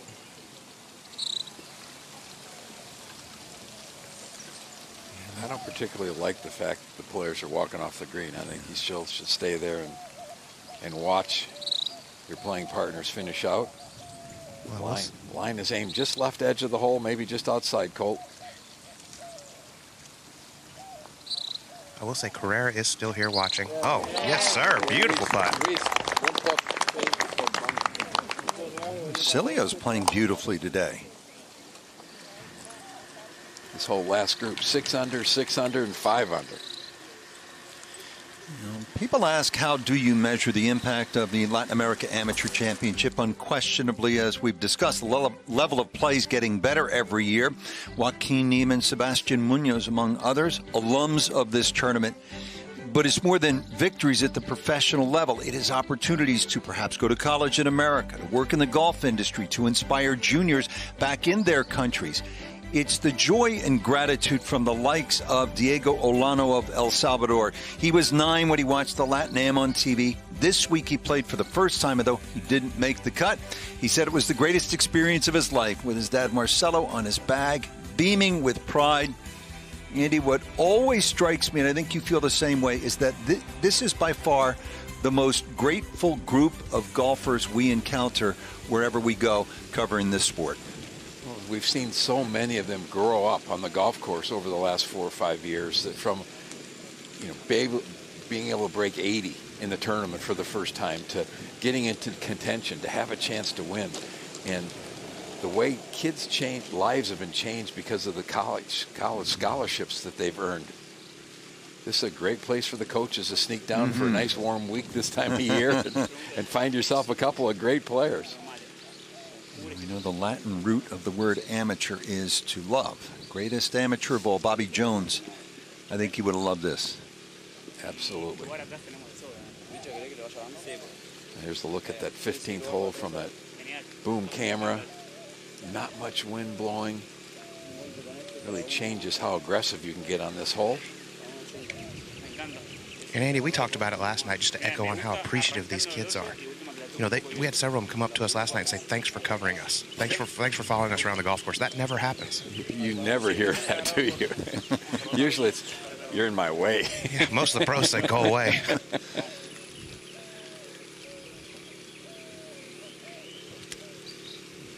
I tell you what, I'm really surprised De Oliveira's going first here. They're trying to play faster. I think they're a little bit behind, but wouldn't you love to see the guys hit in front of you? Oh, no doubt about it. I mean, considering you have a 3-shot lead with 4 to play, I know you're a little bit behind, but I don't like that play there. I don't either. But we've seen quite often this week where we've had the players play out of rotation because to help speed the play up. Good solid contact on that one. The ball carried 4 or 5 yards further than you'd like. Marcilio should have had the tee first. Oh, absolutely. And then Carrera. I would have surely liked to watch these 2 shots before I played mine, just to see how the wind might affect it. Maybe this green's a little bit softer, a little bit firmer. And that was just a pace of play situation there? Yes, absolutely. You know, I mean, I haven't gotten any word that they're on the clock or anything like that, so he didn't need to worry about being penalized or getting a bad time or anything like that. I just think he wanted to get up there and get it over with. I mean, the group ahead is in 16 fairway. They're not on the clock. And if any, if Vicente or Luis had a beef with that, is there any recourse? It doesn't seem to be like there was a problem. I mean, I think if you're Carrera, you got to love it because, you know, he didn't hit it close. Now there's a little bit of an opening for him.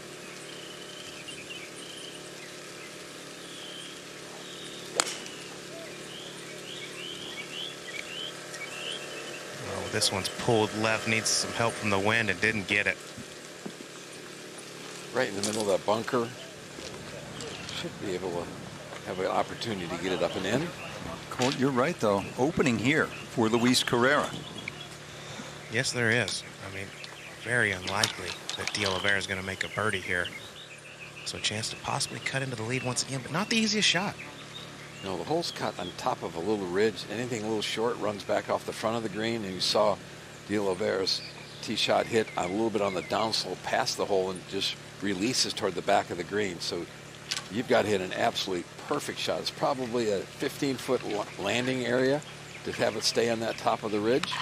And playing different than it has the first 3 days. The wind's been in off the left for these players. Today it's down off the left, which, I mean, you can see from the flags just off the tee here. It's giving you a pretty good indication of where it's coming from.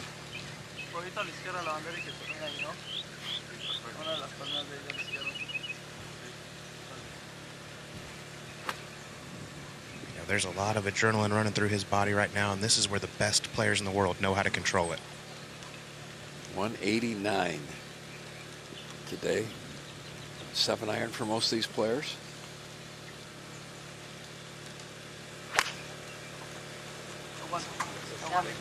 The wind's got this one moving it right towards that greenside bunker.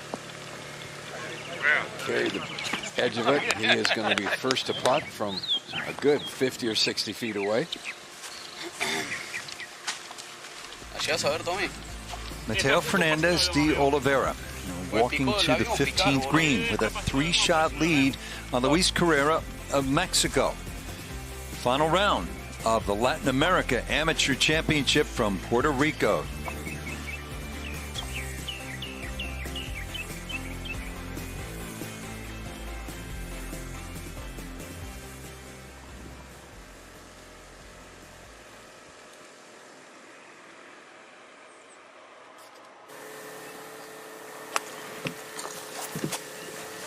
Let's take a look at Perico at 16, second. Terrific iron play. He's hit so many good shots this week. Just hasn't putted as well as he'd like. We've only seen him make a couple of putts over 4, 5, 6 feet. Now Fred Biondi, 17, 40 feet up the hill, very slow right in here. Then it flattens out. Yeah, good judge of the speed. He's really playing that beautiful round of golf today. 6 under par with a double bogey on the 4th hole starting out the day. He's been on fire since then.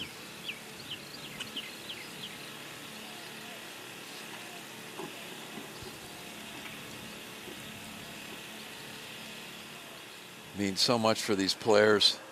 Even if you don't have a chance to win, you're grinding to get a top 10 finish. World ranking points is important. And just the pride of playing your best, knowing you left the tournament, I got better every day. I finished the lowest under par that I was at any point in time of the week.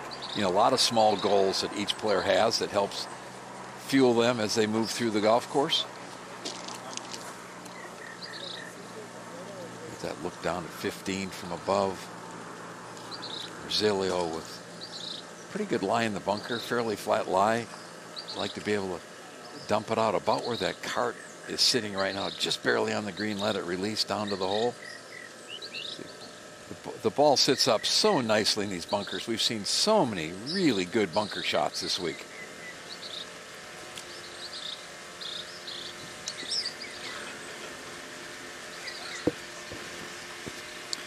Closing stages of the Latin America Amateur Championship from Puerto Rico. Final group. This is Vicente Marcilio, 4 shots back. Bunker here at the par 3.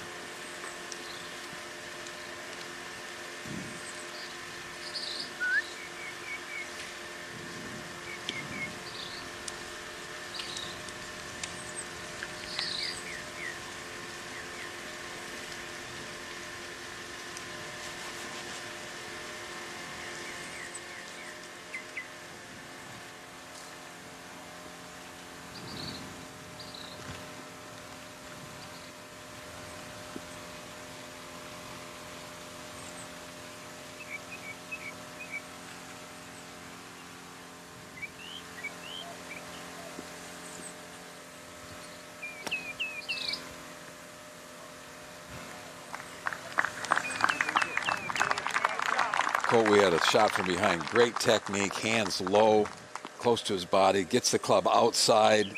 Really nicely done. Look at this. From that angle, it looks like he's got to carry it in his cart. What a nice play.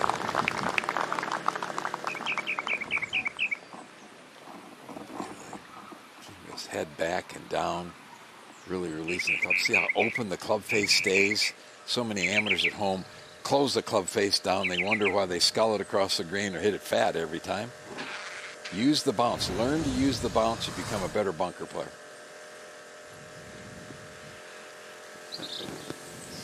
Now Luis Carrera. Again, he's 3 shots back. He's a home run at some point, Colt. Maybe right here.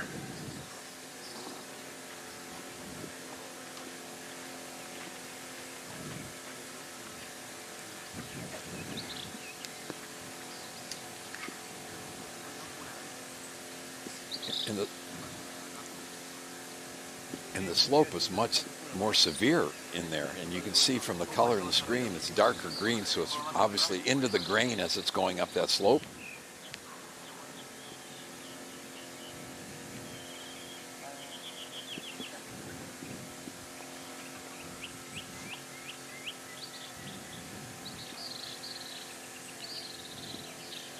We've got a nice shot from behind. You can see that how much higher that slope is off to the left than it is over to the right.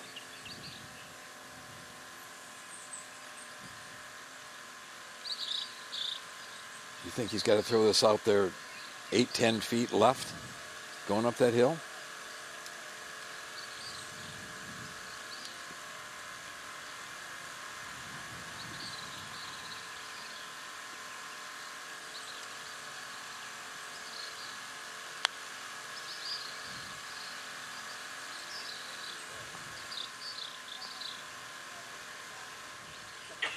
He's got a little work to do.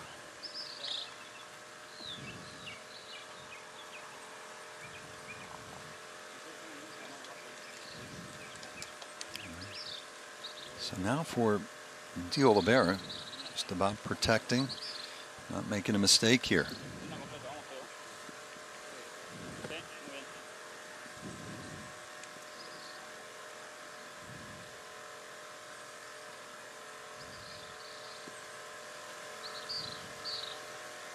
Everybody we've seen miss on this green has missed to the right.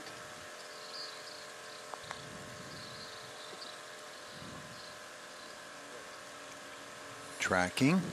What a Wow, putt. stop breaking. What a fabulous putt.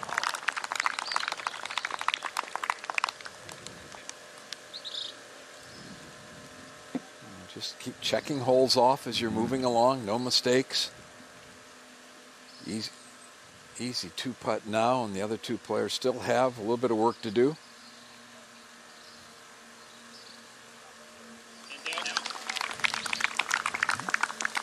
That's that 3-4 footer for Luis Carrera, just a little bit harder.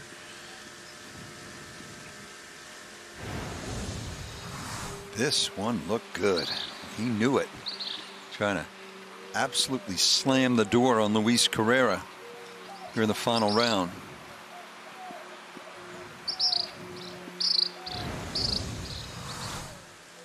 And here is Carrera. And he's played well the last year. Won a college event while at UCF and a big amateur event as well. Canadian amateur champion, which has already got him an invite to the Canadian Open. So he's going to have a good summer, no matter what happens these next few holes. Really a good player. I think we've seen tremendous improvement in his game over the last couple of years.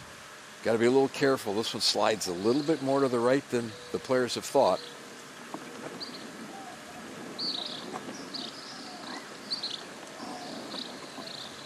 Good stroke.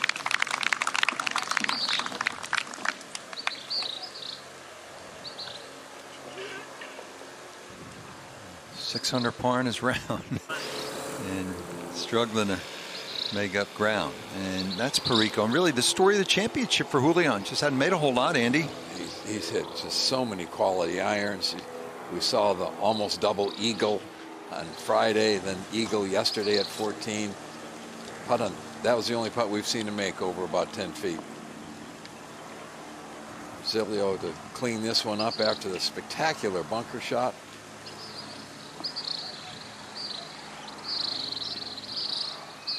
I think this young man has a very, very high future.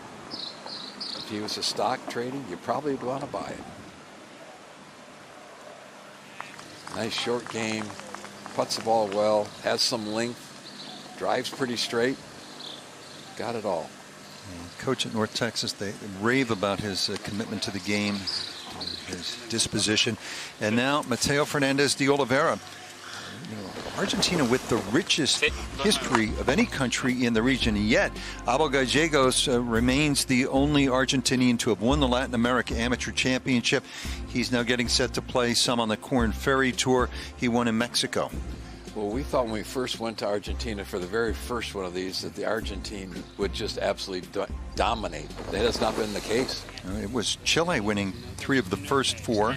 So 1 from Mexico, 1 from Costa Rica, 1 from the Cayman Islands, and perhaps 2 from Argentina.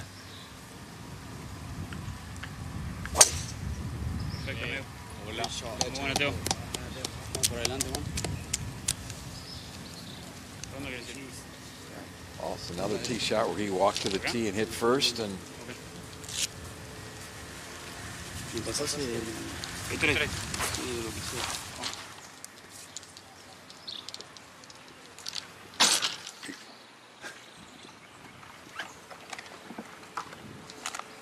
I agree, absolutely.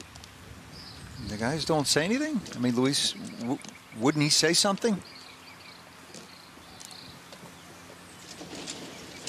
Ahead, so I can get a good view from up above. So I'm not sure if they're communicating, but De Oliveira right now is off to by himself on the right, actually walking kind of up the fairway. Colt, if you were in Luis's place, would you be upset? I wouldn't be upset, but I would, I think, say at this point in the championship, excuse me, it's my tee. You need to wait on me. Yeah, I agree. Absolutely. I mean, this is not, you're trying to win a great championship right now.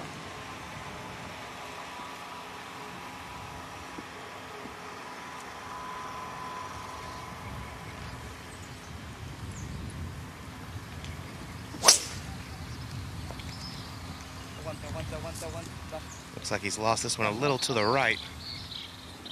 Does catch the fairway, though. You know, Andy, I remember a story from a few years back at the Phoenix Open when Kevin Stadler and Bubba Watson were battling it out. Kevin had the tee on 18, the 72nd hole. Bubba went to tee up, and Kevin said, no, you back up. It's my turn. Because you want to put the pressure on. Absolutely, and particularly a hole like that where Bubba can hit it over the hazard.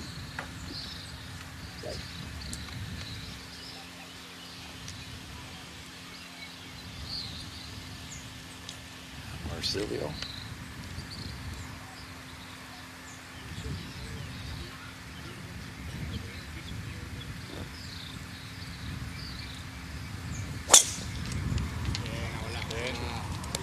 Well, that's a low bullet, just smashed right down the middle.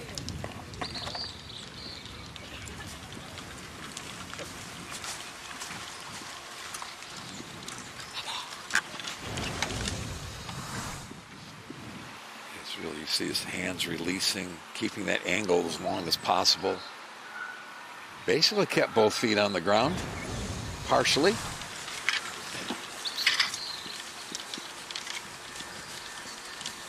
Let's take a look at the par 4 16th. Really a wonderful hole. They've moved the tee up one to play at the 440 rate. It could be playing much longer. This usually plays straight back into the wind. Any drive around that bunker is a really good tee shot. And then it plays slightly uphill. Back right hole location today, not easy to get to. If you let it flay off to the right, there's some serious trouble. Literally only about 35, 40 feet to the right of the hole. Anything just a little bit short left of this flagstick would be really nice at this point in time, particularly if you've got a 3-shot lead. Mateo Fernandez de Oliveira. He began this final round with a 4-shot lead.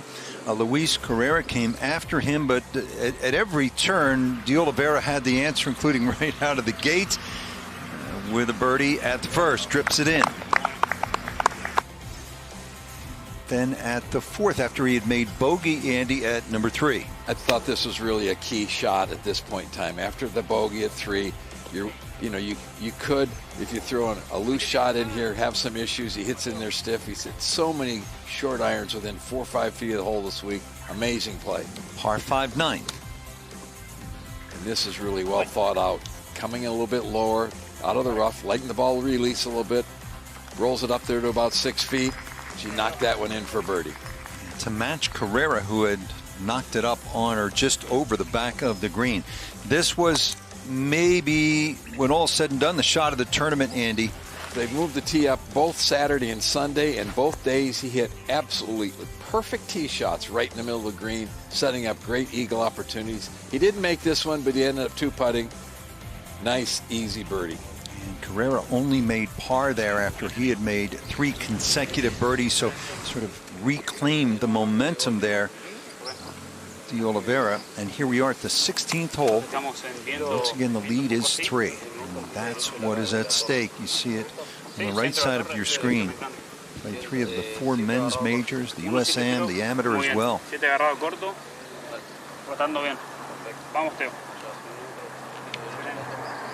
Guys, I hate to keep bringing it up, but I mean, once again, it's not his turn. He's 2 yards closer than Carrera, and he's going to go ahead and play. He has 168 up the hill, back into the wind. Right at the camera tower would be a great line. Do not want to miss it right. He did, and this is safe out towards the left. Yeah, stayed up on top of that ridge that cuts through the middle of the green. That's not a bad play. At 18, this is Fred Biondi trying to finish it off with a birdie. And we had a chance to talk to Fred last night at the party, and he was not very happy the way he played all week. Oh, yes, but Fred what a way to Biondi. finish. That away, Fred. 7 under, 65 for 12 under for the championship. He's going to finish in the top 10. Nicely done. Yeah, and likely will turn professional after the NCAAs in May. University of Florida with a strong squad with J.C. Deacon, Dudley Hart at the helm. Yeah, that's a nice moment right there. Yu-Shin Lin, 2-time winner of the Asia Pacific Amateur Championship, plays at the University of Florida. Ricky Castillo, John Dubois, they're loaded. Now back to 16. A little bit of mud on the ball. He does, and he has 169. Does need to move it a little bit left or right, which he likes to do. Oh, he's overdone it. This one's headed right. Misses the green and bounces back into a swale. Okay, it's okay. Close to some real trouble on the right. Let's take a look at this, how this reacts. Well, mud came off immediately as he hit it. That was good. Just overcut it.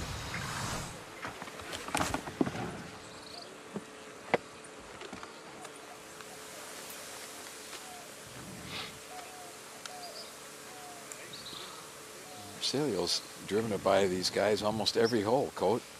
He has, and he has a perfect angle to this back right hole location. Just 162, playing closer to 170, 175. Got to make sure you get it up top. Going with 7-iron.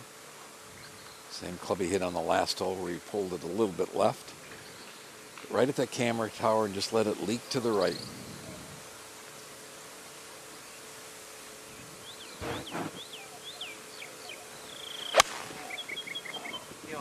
Oh,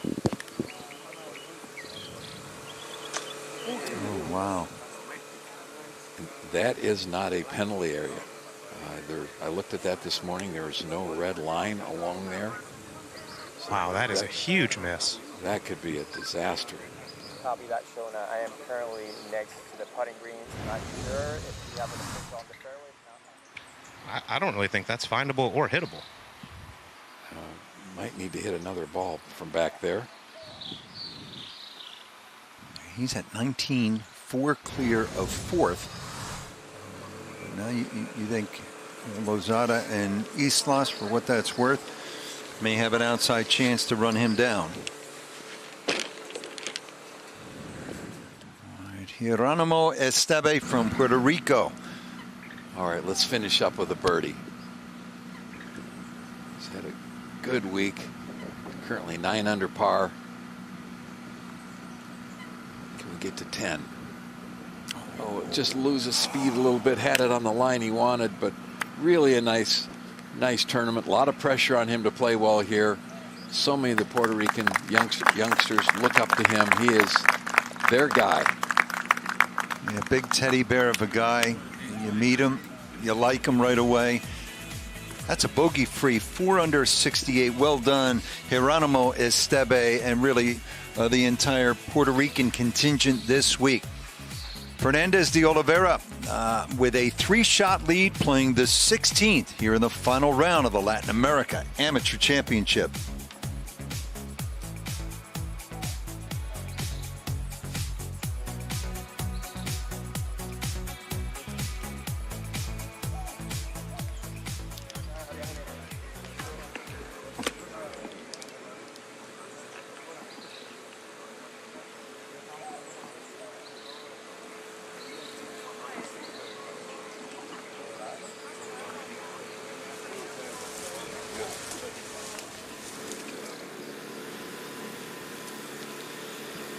Islas with a birdie at 17.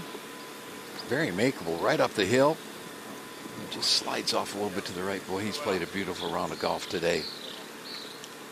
7 under par, in complete control.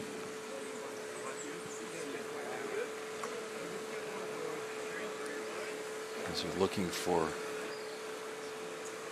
Celio's second shot. I was a little bit surprised when I saw this morning that didn't have this red lined, just to save this type of situation. Boy, you can get lucky and maybe you can get it out on the green someplace, but it is thick in there.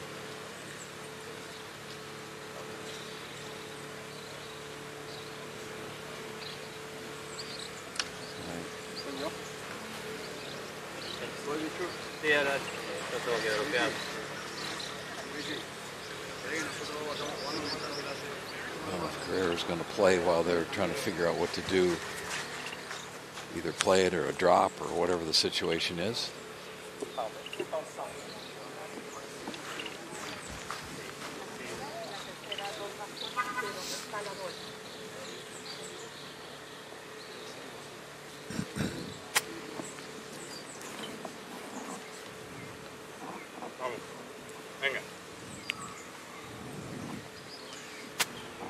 3 back, 16th hole, Carrera. Let's bring in Colt. He's got to go with a super flop here. Oh, that came out hot. Got some spin, though. Just jumped a little out of that lie.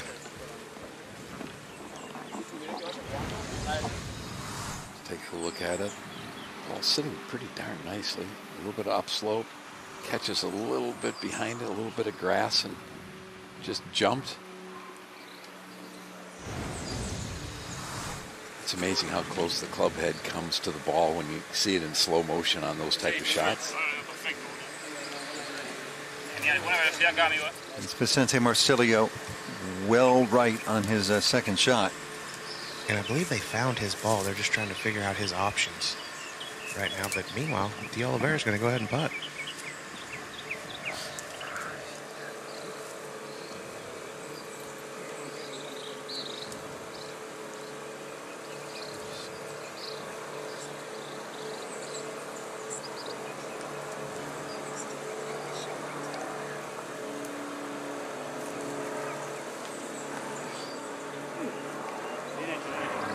Decent speed. Just no mistakes from here to the house. You've got a lot of wonderful things in front of you. Complete command of his game. He is going to go ahead and finish, and if Carrera doesn't make this par putt, I mean, it could be all she wrote right here, guys. It will be a 4-shot lead with 2 holes to play. Cool to have a 3 or 4 shot lead playing that last hole with all at stake. You got to love that situation. No doubt about it. The more the better.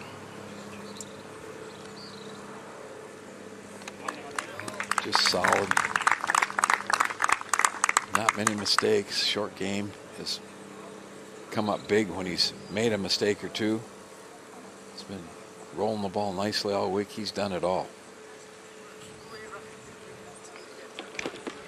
And he's out of here. Heading to the 17th tee.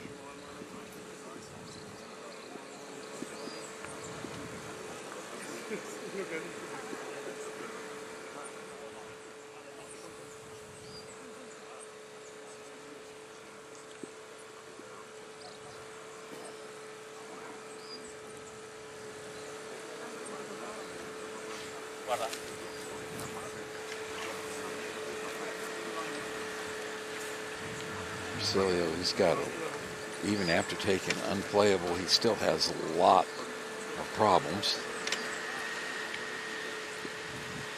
But like y'all said earlier, he's got a 4-shot lead on 4th place, so that's good news. So let's just get out of here without too much damage.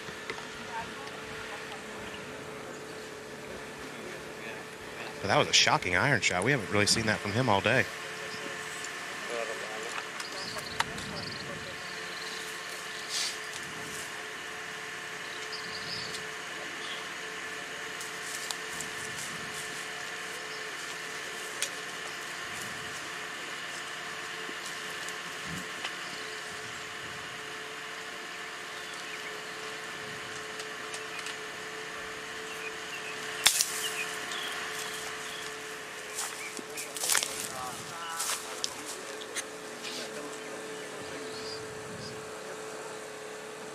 Staring a double bogey in the face.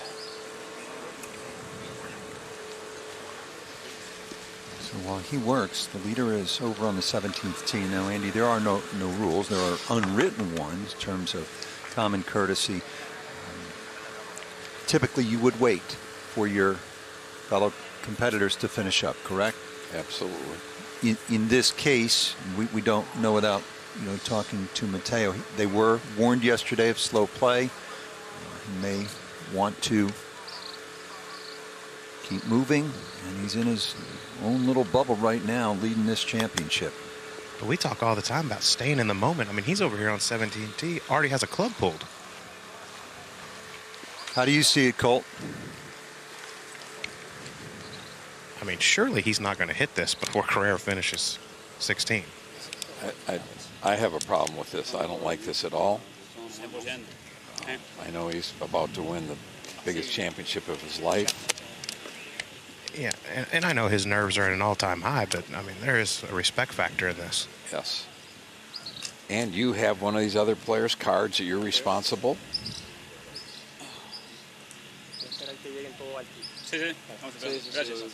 That's a good point, Andy. I mean, the reason we keep each other's cards is to protect the rest of the field. No dicen que apuremos porque estamos mal en las tablas. Pero mejor igual, I mean, me being the pot stirrer that I am, if I happen to make this one, I might be yelling over there to 17 and say, hold on, fella, it's my turn. I think you'd have done that 2 holes ago, Coach. You're right. Great roll. So he stays 3 back. And a Slim chance. hope. Yep, but that's a chance. There's been no chance probably if he doesn't make that one. That's a great up and down. Yeah, it really was. And if he wants it, the tee is his. The honor would be his.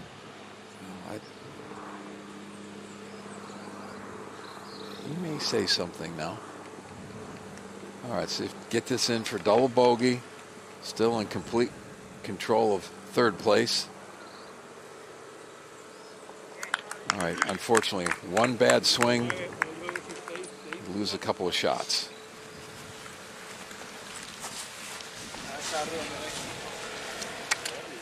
You know, they make a big deal here. Just play it, just keep this pace running, but this is totally different. This is totally different. All right. Okay, he's getting his ball and his tee out of the ground there, and Carrera will play first, as he should.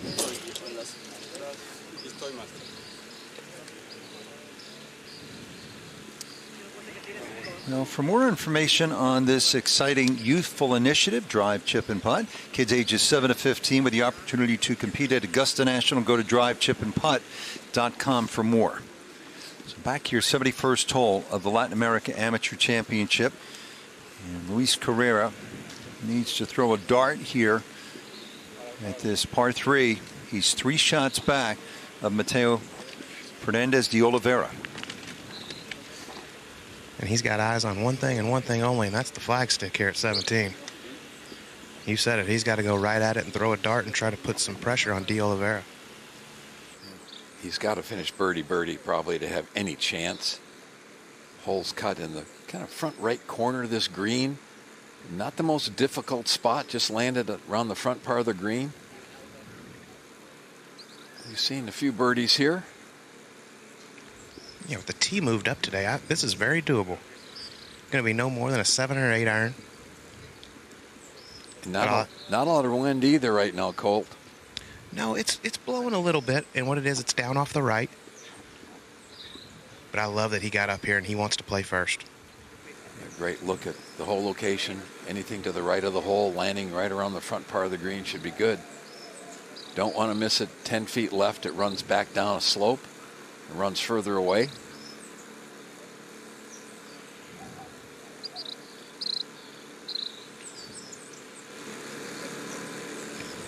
Wind's got this one moving it just a little bit left. Hang on. Just catching the slope. Not too badly, though. That's makeable. You'd love to stuff it in there about 4 feet where de Oliveira would know that you're going to make birdie. Still has a chance.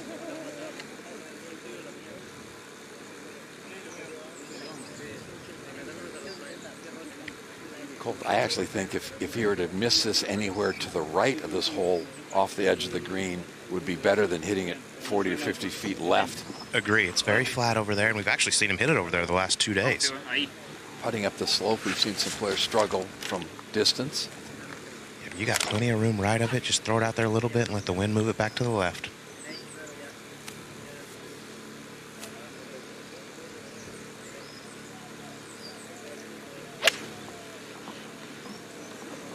That from 183 yards today. Really nicely struck. What a shot. Good night. That should be enough to seal it.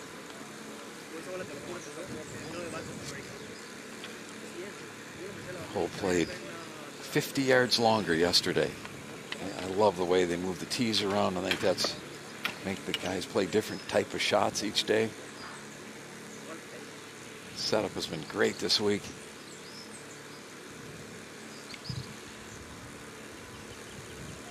Now Marcilio, I mean, what a week it's been. I mean, back-to-back years, he's just played great in this championship.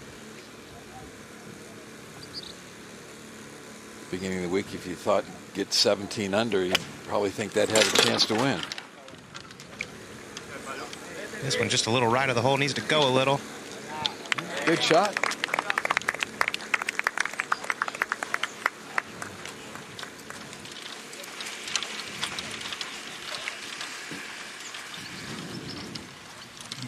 Second shot now at the 18th hole for Jose Islas. After a perfect tee shot, he's got a chance to make birdie here. Goes down in kind of a flat area of the green. Throw it in there, it's going to stop. A little backstop at the back edge of the green. Another great birdie opportunity. He's 7 under for the day. Chance to go 8. While we have a moment, let's go down to John Sutcliffe. Fred, take us to that last putt. What a way to finish today with that kind of putt. Yeah, it's pretty special. It's pretty cool to put a really good round together, even though I started 2 over through 4. And I don't know, it was just fun. It just kind of felt good out there all day. Had a great group, and we had a lot of fun together. And that putt to fall was just a bonus. What would it mean for golf to explode in Brazil? Such a large country. You had the Olympics of Rio. Just tell us how things could change if Brazil could explode in golf.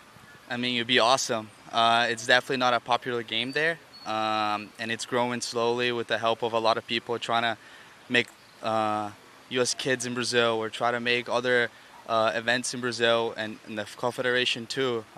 It's slowly, but it's growing, and hopefully eventually it becomes a popular sport. Thank you.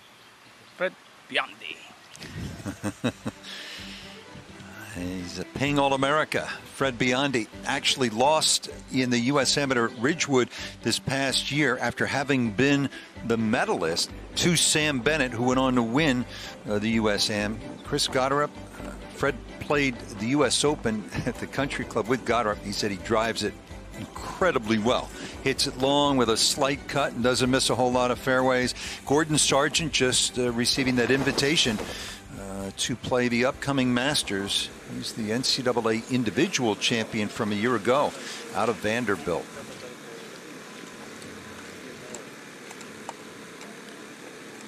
One of our good friends at Augusta National, Toby Wilt, who's been the starter at the first hole for years, is a Vandy guy. He has brought those Vandy players down to Augusta for years and years and years, so I suspect he's played there before. All of it. The invitation to Gordon Sargent, USGA, with the exemption now to the winner of this championship, an acknowledgement of just how good amateur and collegiate golf have become. Well, yeah, they put their money where their mouth has been. They've backed up what they wanted to do, and to extend that invitation, I think, is very important, and I think it's well earned. Could Carrera roll this thing in and at least apply a little pressure? Well, it's going to be one of the slowest putts he's faced all week, and he knows it's pretty much must-make time with De Oliveira in there relatively close. He's got a big cushion on third, so no reason not to give this one a go. He needs to go 2-3. Hope that De Oliveira goes 3-5. That would tie it. We've seen stranger things happen at the end of championships.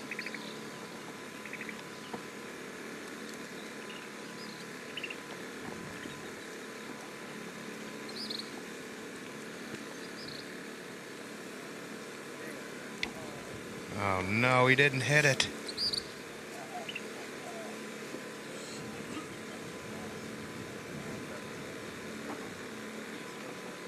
So now, De Oliveira can absolutely shut the door and toss the key.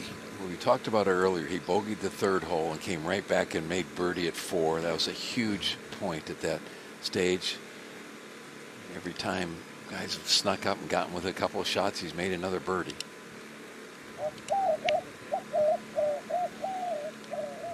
See if Marzilio can bounce back after that double bogey at 16. This would show a lot of maturity if he could roll this one in. Should move a little bit to his left at the end. He had a pretty good putt, maybe a little too much pace.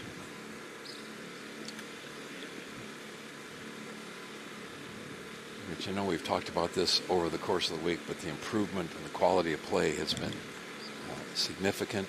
The quality of golf swings on the range have come light years in 5 years. Giving these players this opportunity has been fantastic. Right, these amateurs have already earned that invitation to the Masters. Aldrich Potgieter of South Africa. We talked about Bennett, and the runner-up from Georgia Southern, Ben Carr. The optometrist from Ireland, Matt McLean. Harrison Crow with a thriller, winning in Thailand the Asia Pacific Amateur Championship. And then Gordon Sargent. So this guy hoping to join that crew in the Crow's Nest in April. I expect if this one gets to the hole, it'll just barely do that.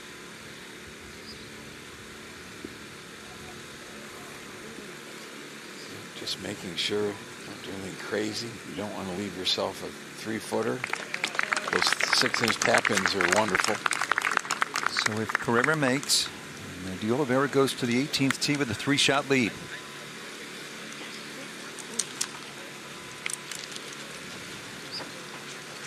And yet again, he is not going to stick around to watch Marcilio finish up.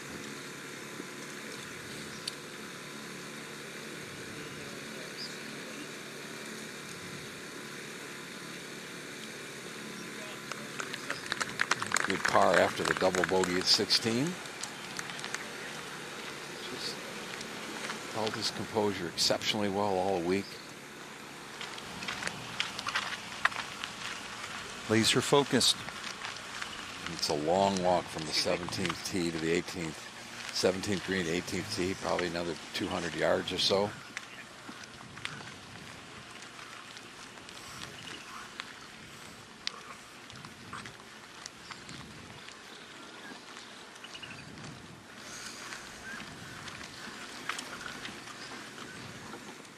Back at the green. Big par putt. There you go. Staying 3 behind with 1 hole left. He's done pretty much all he could do. He's played some great golf today. Unfortunately, that bogey at 13 hurt. The only issue you have, and this is a very respectful young guy, we all know him, is that you carry people with you as you leave while people still have work to do, finishing up on the green. But here he is, 1 hole to go for the big prize, the Latin America Amateur Championship.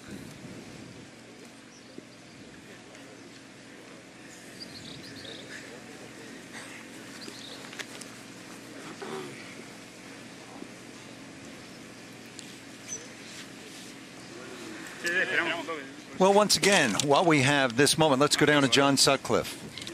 From Puerto Rico, Jerónimo Esteve. What this week has meant for Puerto Rican golf? Oh, it's been amazing for us. I'm so proud of the Puerto Rico Golf Association. I'm so proud of the volunteers that were out here. I'm so proud of the members of the club, of the head pro, the director of golf, all the staff. I mean, the tournament's gone off without a hitch. The course has been perfect. I think everybody's had a great time. And, you know, would love to host it one more time, but I really think they've done a great job this week.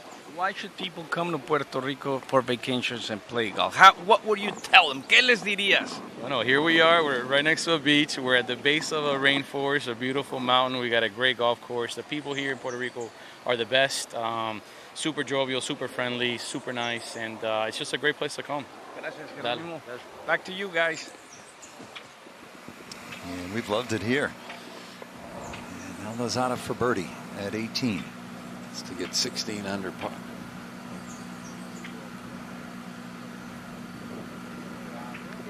Yeah! What a birdie.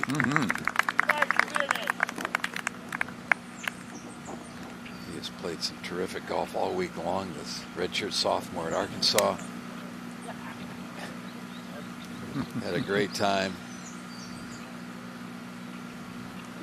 We may hear from him in the future.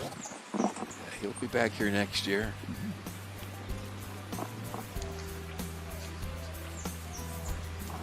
Some great scoring, perfect weather conditions. Unfortunately today, thought we might have a little bit of rain. Not the case.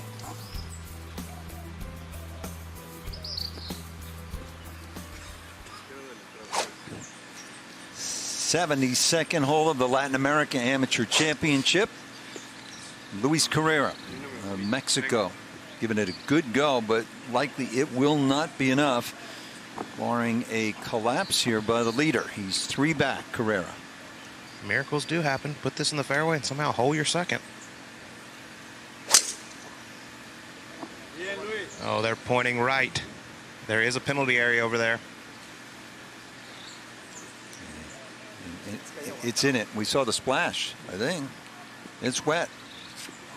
That's the ball game. That's it.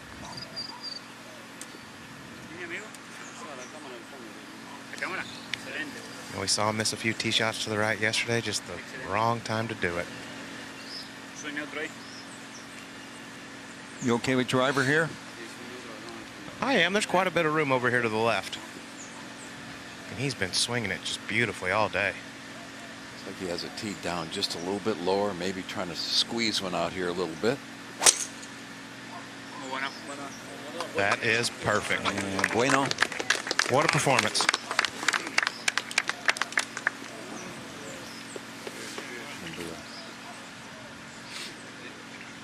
He has been in control all week long. Just every time he's made a mistake, he's come back with a birdie. Now Rosilio, when he was in the bushes back at the 16th hole, you understand the ball moved, ended up making a triple bogey there instead of a double. So, perfect world. He needs to make a par here to finish 3rd by himself.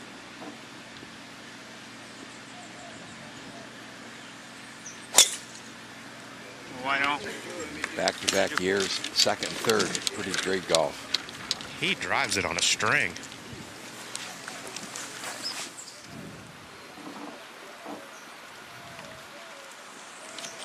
Some terrific play this week. Great hospitality, great weather. Everything you could ask for.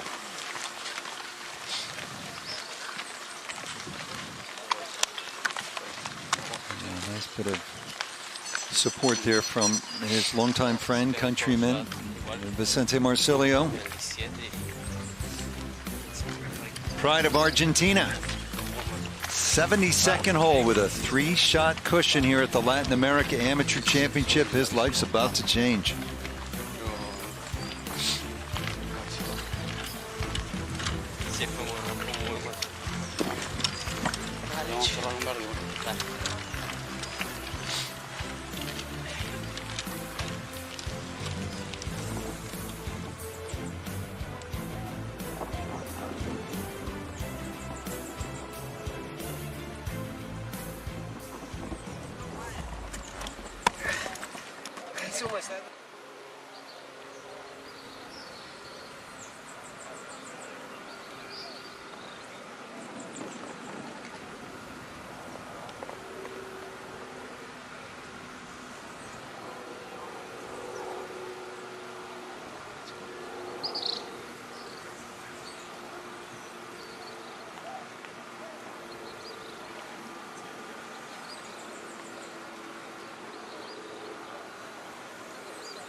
So Mateo Fernandez de Oliveira has been lights out this week, and he's on his way to what will be an unforgettable 2023. This is his 5th appearance at the Latin America Amateur Championship, was runner-up a year ago.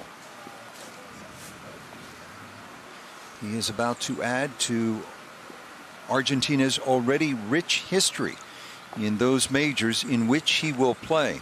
Masters, U.S. Open, and the Open, won by Roberto Di Vicenzo of Argentina back in 1967 at Royal Liverpool, where he will be playing in July. And if he doesn't turn pro at some point in time, he has the 2 amateur championships to play later in the year. I think he better make friends with a good travel agent because he's got some great trips ahead of him.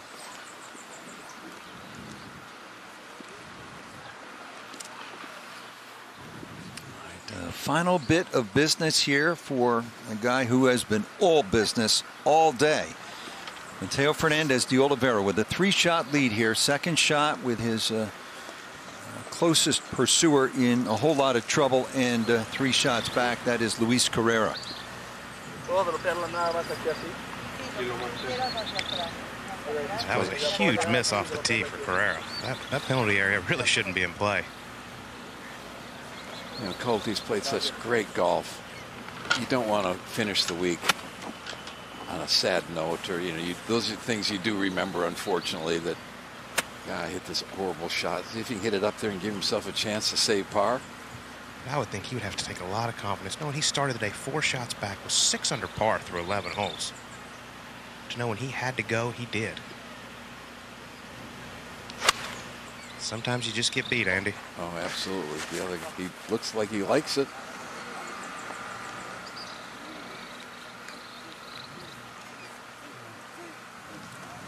"35 feet or so to save par."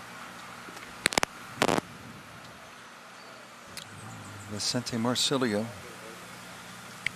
Let's see if he can end it on a good note here. Has 138 yards back into the wind, but a perfect angle.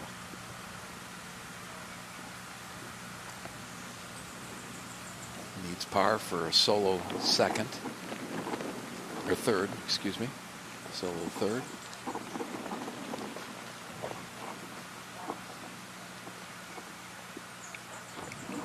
Really nice gallery starting to form behind this 18th green here.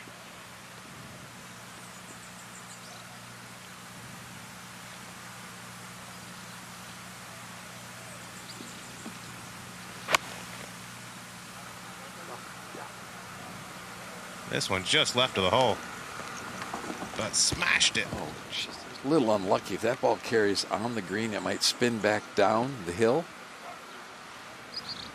Hold up, 25 or 30 feet for birdie from just off the back fringe.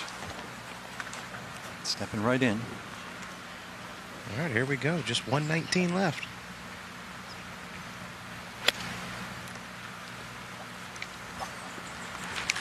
No surprise at the center of the green. He's been in control all week long. He's looked the part from day one.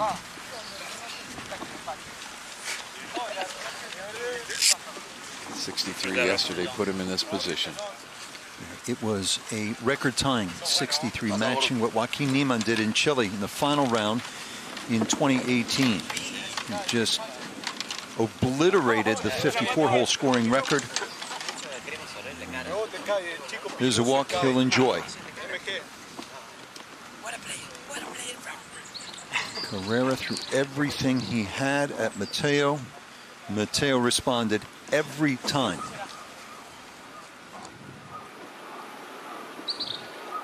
Touch and nerve, and when he needed it, power.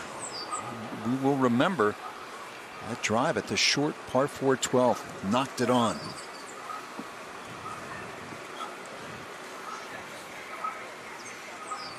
Once he got that big lead, he's been able to just, if he were to 2-putt this for par, they'd be finishing up with 6 pars. No mistakes. Another reminder, too, that experience really does matter, because he will be the third to have won it a year after finishing runner-up. Niemann did it, and Ortiz, runner-up twice before winning in 2019 at Casa. Bunch of teammates out there, and guarantee they've got a lot of bottles of water. Yep. To a guy, they're going to get him. Mateo turns 23, old enough tomorrow to go further than water. But guys, I mean, you talk about how great of a performance it's been. I mean, to take a 4-shot lead, a big lead into the final round of this championship, and go out there and shoot 5 under par, possibly, that's just incredible. And generally, Colt, what do you think of his game? It's really solid. I've had a lot of people reach out to me and ask me what I thought. I mean, it's just, he is just so steady. Doesn't do anything that really blows you away. I would say his short game is, I mean, PGA Tour level. The rest of it is just so solid. It looks like a guy that could have a really long, successful professional career. I've loved how his emotions have stayed so steady all week long. Very seldom something exciting or disappointing. He's just kind of moved along and done what he's needed to do. Argentina, now the young man from Mexico. The Mexican golf through the years. I know you played a lot with Victor Regalado. Yeah. Way back when. Cesar Sanudo. Esteban Toledo. There's been some good ones. Yeah, the Ortiz brothers, more recently, Abe Answer.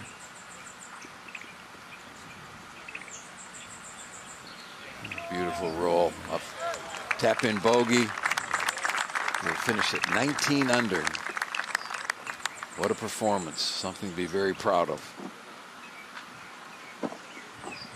Hard to believe that 19 under at the start of the week wouldn't get it done. Yeah, and, 567 final round. He was 6 under for the day, playing the par 4 12th, made par there, then bogey at 13. I think that's really ultimately what would prove to be his undoing, Andy. Yeah, that he was getting within a couple of shots, and that bogey cost him, but he came right back and made birdie at the next hole. But what a performance. Played some great golf all week long, applied the pressure the best he could. The other guy just played better. Yeah, there's the defending champ. You see his dad just to his right. Now Marsilio. All right, 2 putts and wrap up solo third.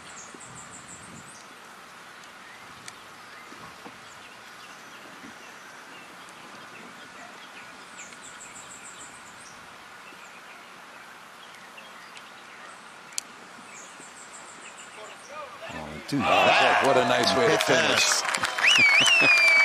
I really like his game and his demeanor. I think we're going to see a lot more of Vicente Marsilio.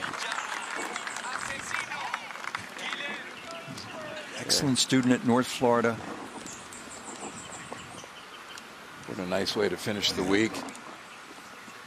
That's a round of 68, North Texas, Vicente Marsilio. And now the moment for Mateo Fernandez de Oliveira. Can't imagine the emotion and the excitement going through his body right now, just knowing he's a couple putts away from achieving a lifelong dream.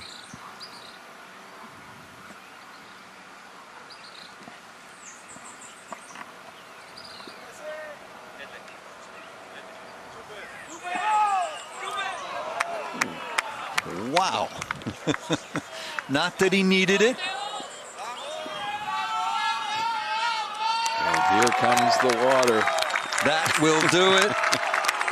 Mateo Fernandez de Oliveira of Argentina has won the 2023 Latin America Amateur Championship. And he does it going away. New championship scoring record over 72 holes. He's been a fixture in the amateur ranks here in Latin America for 5-6 years. We all knew how good he was. Just a matter of putting it all together. And now he is headed to the Masters, the U.S. Open, and the Open, in addition to the U.S. Amateur and the Amateur. Well done. And that's Mark Laurie, who oversees all of the initiatives for the R&A in Latin America. There's Julian Perico of Peru. Good friends, teammates at the University of Arkansas. And wrapped in glory and the flag of his beloved homeland, Argentina. So he'll get a chance to play the Open, Andy, at Liverpool, where DiVincenzo won in 67. Let's get to the scoring tent. Get your cards signed. Do some of the things we have to get done before this is official. This is yours. Tommy. Yeah, Tommy, that's his caddy, good friend. Yeah, let's get the cards. Let's go to the tent. Take care of business.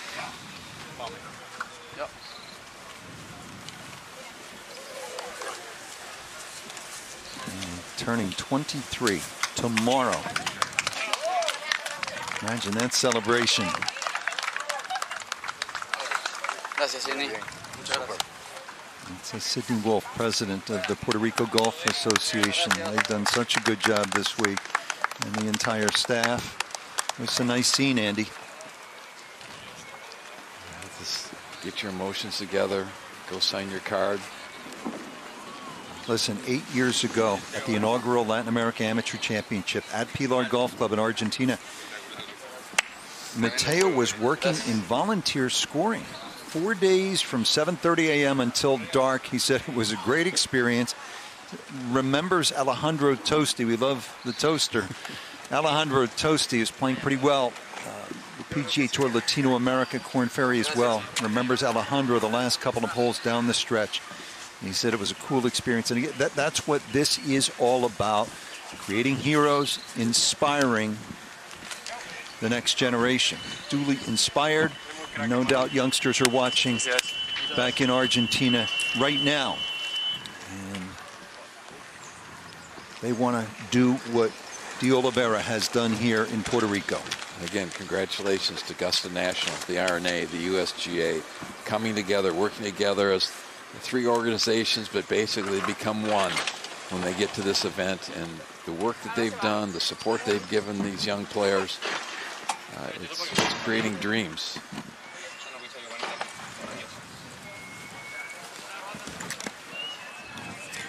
Masters, USGA, R&A, they operate on Golf's Mount Olympus, conducting the most important championships, the ones that we talk about. Yeah, that's nice sportsmanship. Luis Carrera, the championships that define the game's greats.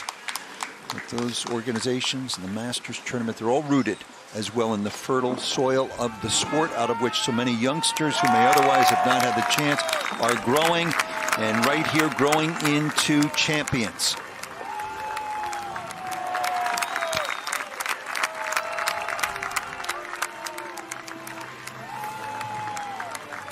Rich, growing up, junior golf, the U.S. Junior, the U.S. Amateur were the tournaments that I dreamed about playing in. Now there's millions of kids in the Southern Hemisphere that have got an opportunity to look forward to playing in this great championship. And the level of play, you talked about it all day, was outstanding, Andy, and continues to get better. Oh, it's night and day. When we walk down the practice tee those first couple of years, watching golf swings, watching the caliber of player, it has changed dramatically. And reflected in the scoring.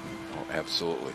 I mean, no win today. They were going to be good scoring, but 23 under par. To have the lead and go out and shoot 5 under, 67, just creating maybe records that be a long time to see being broken. Masters in April, the Open in July. That's at Liverpool in England. The U.S. Open, LA Country Club North.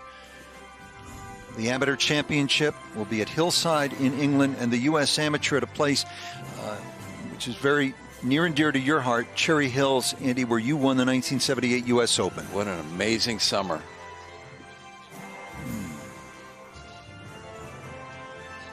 Unforgettable. And we'll be back with the trophy presentation here at the Latin America Amateur Championship in just a moment.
The Latin America Amateur Championship is brought to you by UPS. Be unstoppable. 3M Science, applied to life. Delta Airlines. Delta, keep climbing. And Rolex.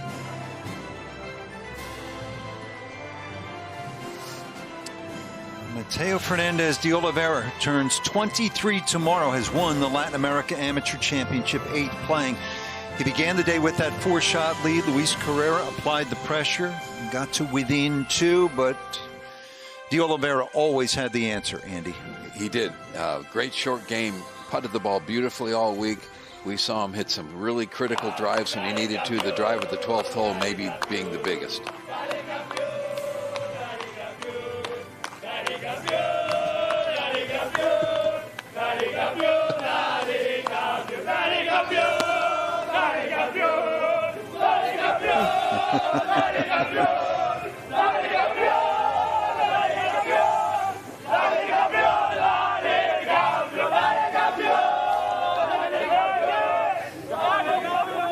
He's the individual champ, but it's a team game. They all travel together, they hang together, they suffer occasionally together in this sport, which we know is so hard. So he's the second Argentine to have won the Latin America Amateur Championship.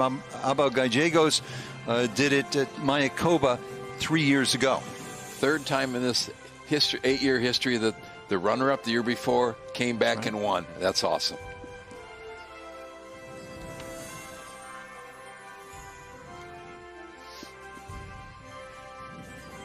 And again, he has had a decorated career. He very much a known quantity the last several years. He won a South American Amateur Championship, won the Blessings, well, in college at Arkansas, and now the biggest of his career. Let's go down to Iona. Thanks, Rich. I am delighted to say that alongside me we have our champion, Mateo. Wow, what a week it has been. A true celebration of golf, and you've come out on top, our champion. It was a staggering 63 yesterday that really separated you from the field, but to go out there today, the final day with everything that's on the line, and to pull off a performance like you've done, you must be feeling so proud. Yeah, I'm still in shock. I think I played really good all 4 days.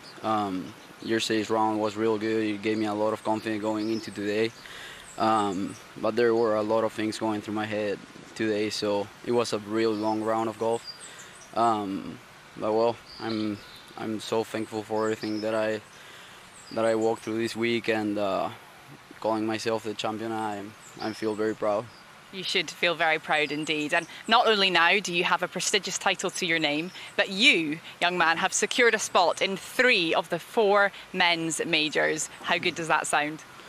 I think I don't know. It's crazy. It's crazy.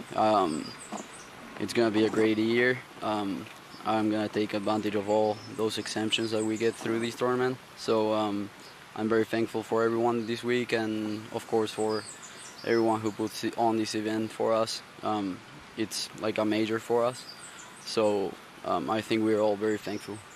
Well, it is like a major. The whole tournament has been exceptionally run. And coming down there was crowds coming out, all your teammates coming out, pressure like you wouldn't believe. Your heart rate must have been thumping. But that is something you're going to have to get used to. As we mentioned, you're off to the majors, 3 of them. Give us an idea of how you were feeling just coming down that last hole and how you managed to maintain your composure so well. Yeah, I think after the driver on 18, it was my mind was all over the place. I was playing some holes in the Masters already, but I just tried to breathe and stay calm. I had still 3 shots to go, so I finally got it done, so I'm really happy for that. Yeah, you did get it done, and the time has come to hand the trophy over to you, our champion, Mateo. And to do that, we have the president-elect of the USGA, Fred Perpall.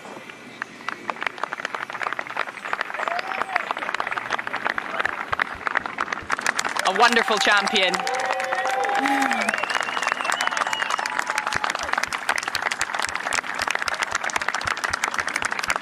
Fantastic scenes. Take it back to you, Rich. Wonderful champion without question. And well done, Iona. Now to some highlights from this final round right out of the gates. What a big birdie this was. You got the lead. You're a little bit nervous. Knock it up there and make 15-footer for birdie.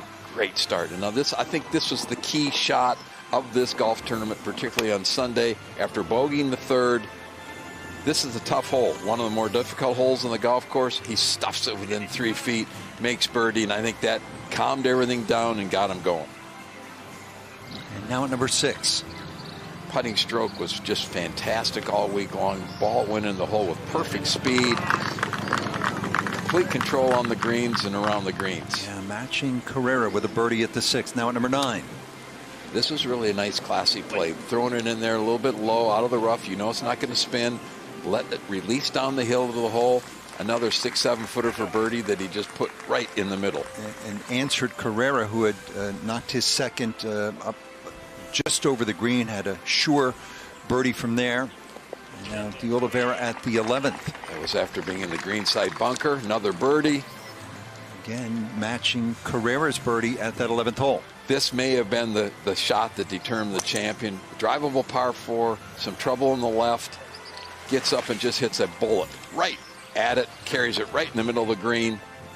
Couldn't have walked it up there and placed it any better. Had that for eagle. He did not make it, but yet another easy birdie. And at this point in time, he sort of felt like he was starting to take control of this championship. And at 18, it was in hand. You know this one's not going to go up there with much speed on it. Just looks like it's going to fall in to finish the normal champion birdie on the last hole. Didn't happen, but taps it in, and then the celebration started. And Andy, how about 63-67, 130 on the weekend? It's a pretty nice way to play some golf when you need to get it done.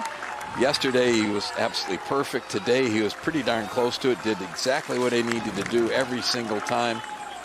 Fired up in Argentina. I love it. He said, I was playing some holes in the Masters already down the backside here in Puerto Rico. Mateo Fernandez de Oliveira winning by 4. And with more, let's go down to John Sutcliffe. Gracias, Rich. Martin Slumbers from the RNA.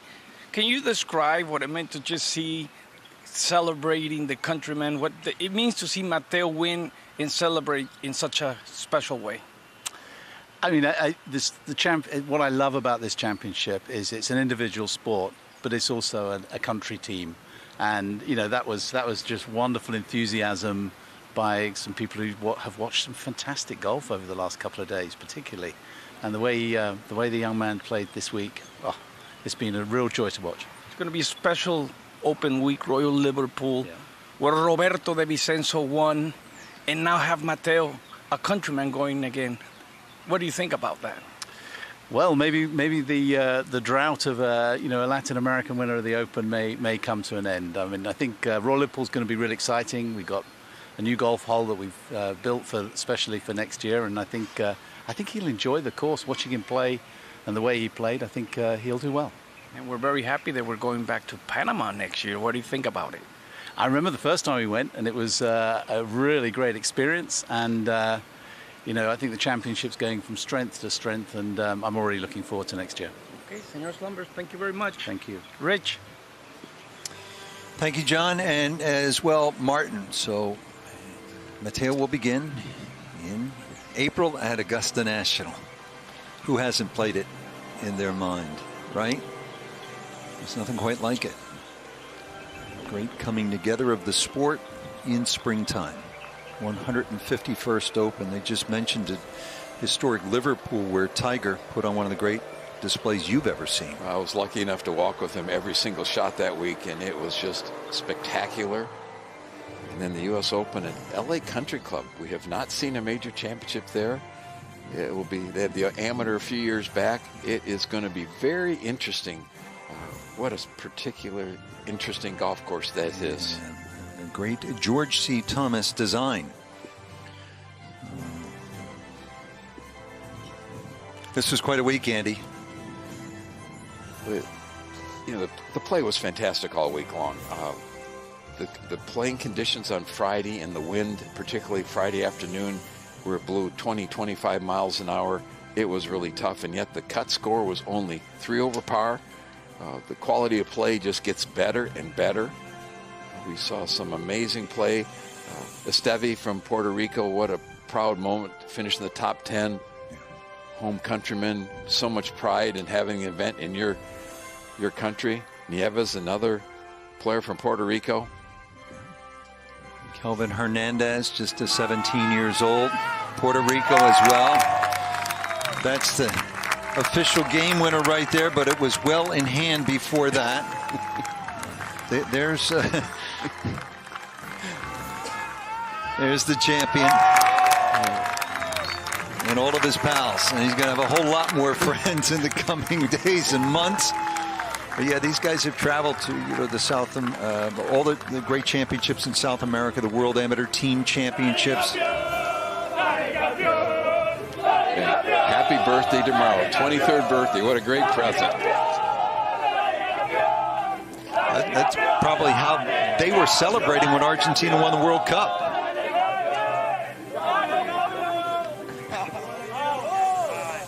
We have so much gratitude for the way we've been treated this week, and here are the particulars: winning by 4 with all those records in hand, and now the second from Argentina to have won the Latin America Amateur Championship. Go Golf Association, Rafi Lavera, and the team here at Grand Reserve and the Hyatt Regency, as well as Superintendent Jason Meadows and his crew for presenting a superb golf course. Andy, just some reflections from you as we bid farewell and look ahead to Panama in 2024. You take a lot of pride in seeing how our game is growing, particularly this part of the world, and the great champions is producing. The opportunities these young men have got to really see the best, play against the best, and hopefully one day be the best. And we're grateful as well to Chairman Ridley and all the dedicated people at Augusta National for their commitment to elevating this game and all that is good about it here and around the world. To Martin Slumbers of the R&A and his team, not just governing the game here in Latin America, but investing in it. To Mike Wan of the United States Golf Association and his group, bringing their vast resources and expertise to these championships to ensure that they are played in the finest conditions and conducted to the highest standards. And that young man right there, Andy, he met the standards of competitive excellence. Well, his life is going to change. He's going to have opportunities now that are absolutely amazing, and I'm sure he'll enjoy every second.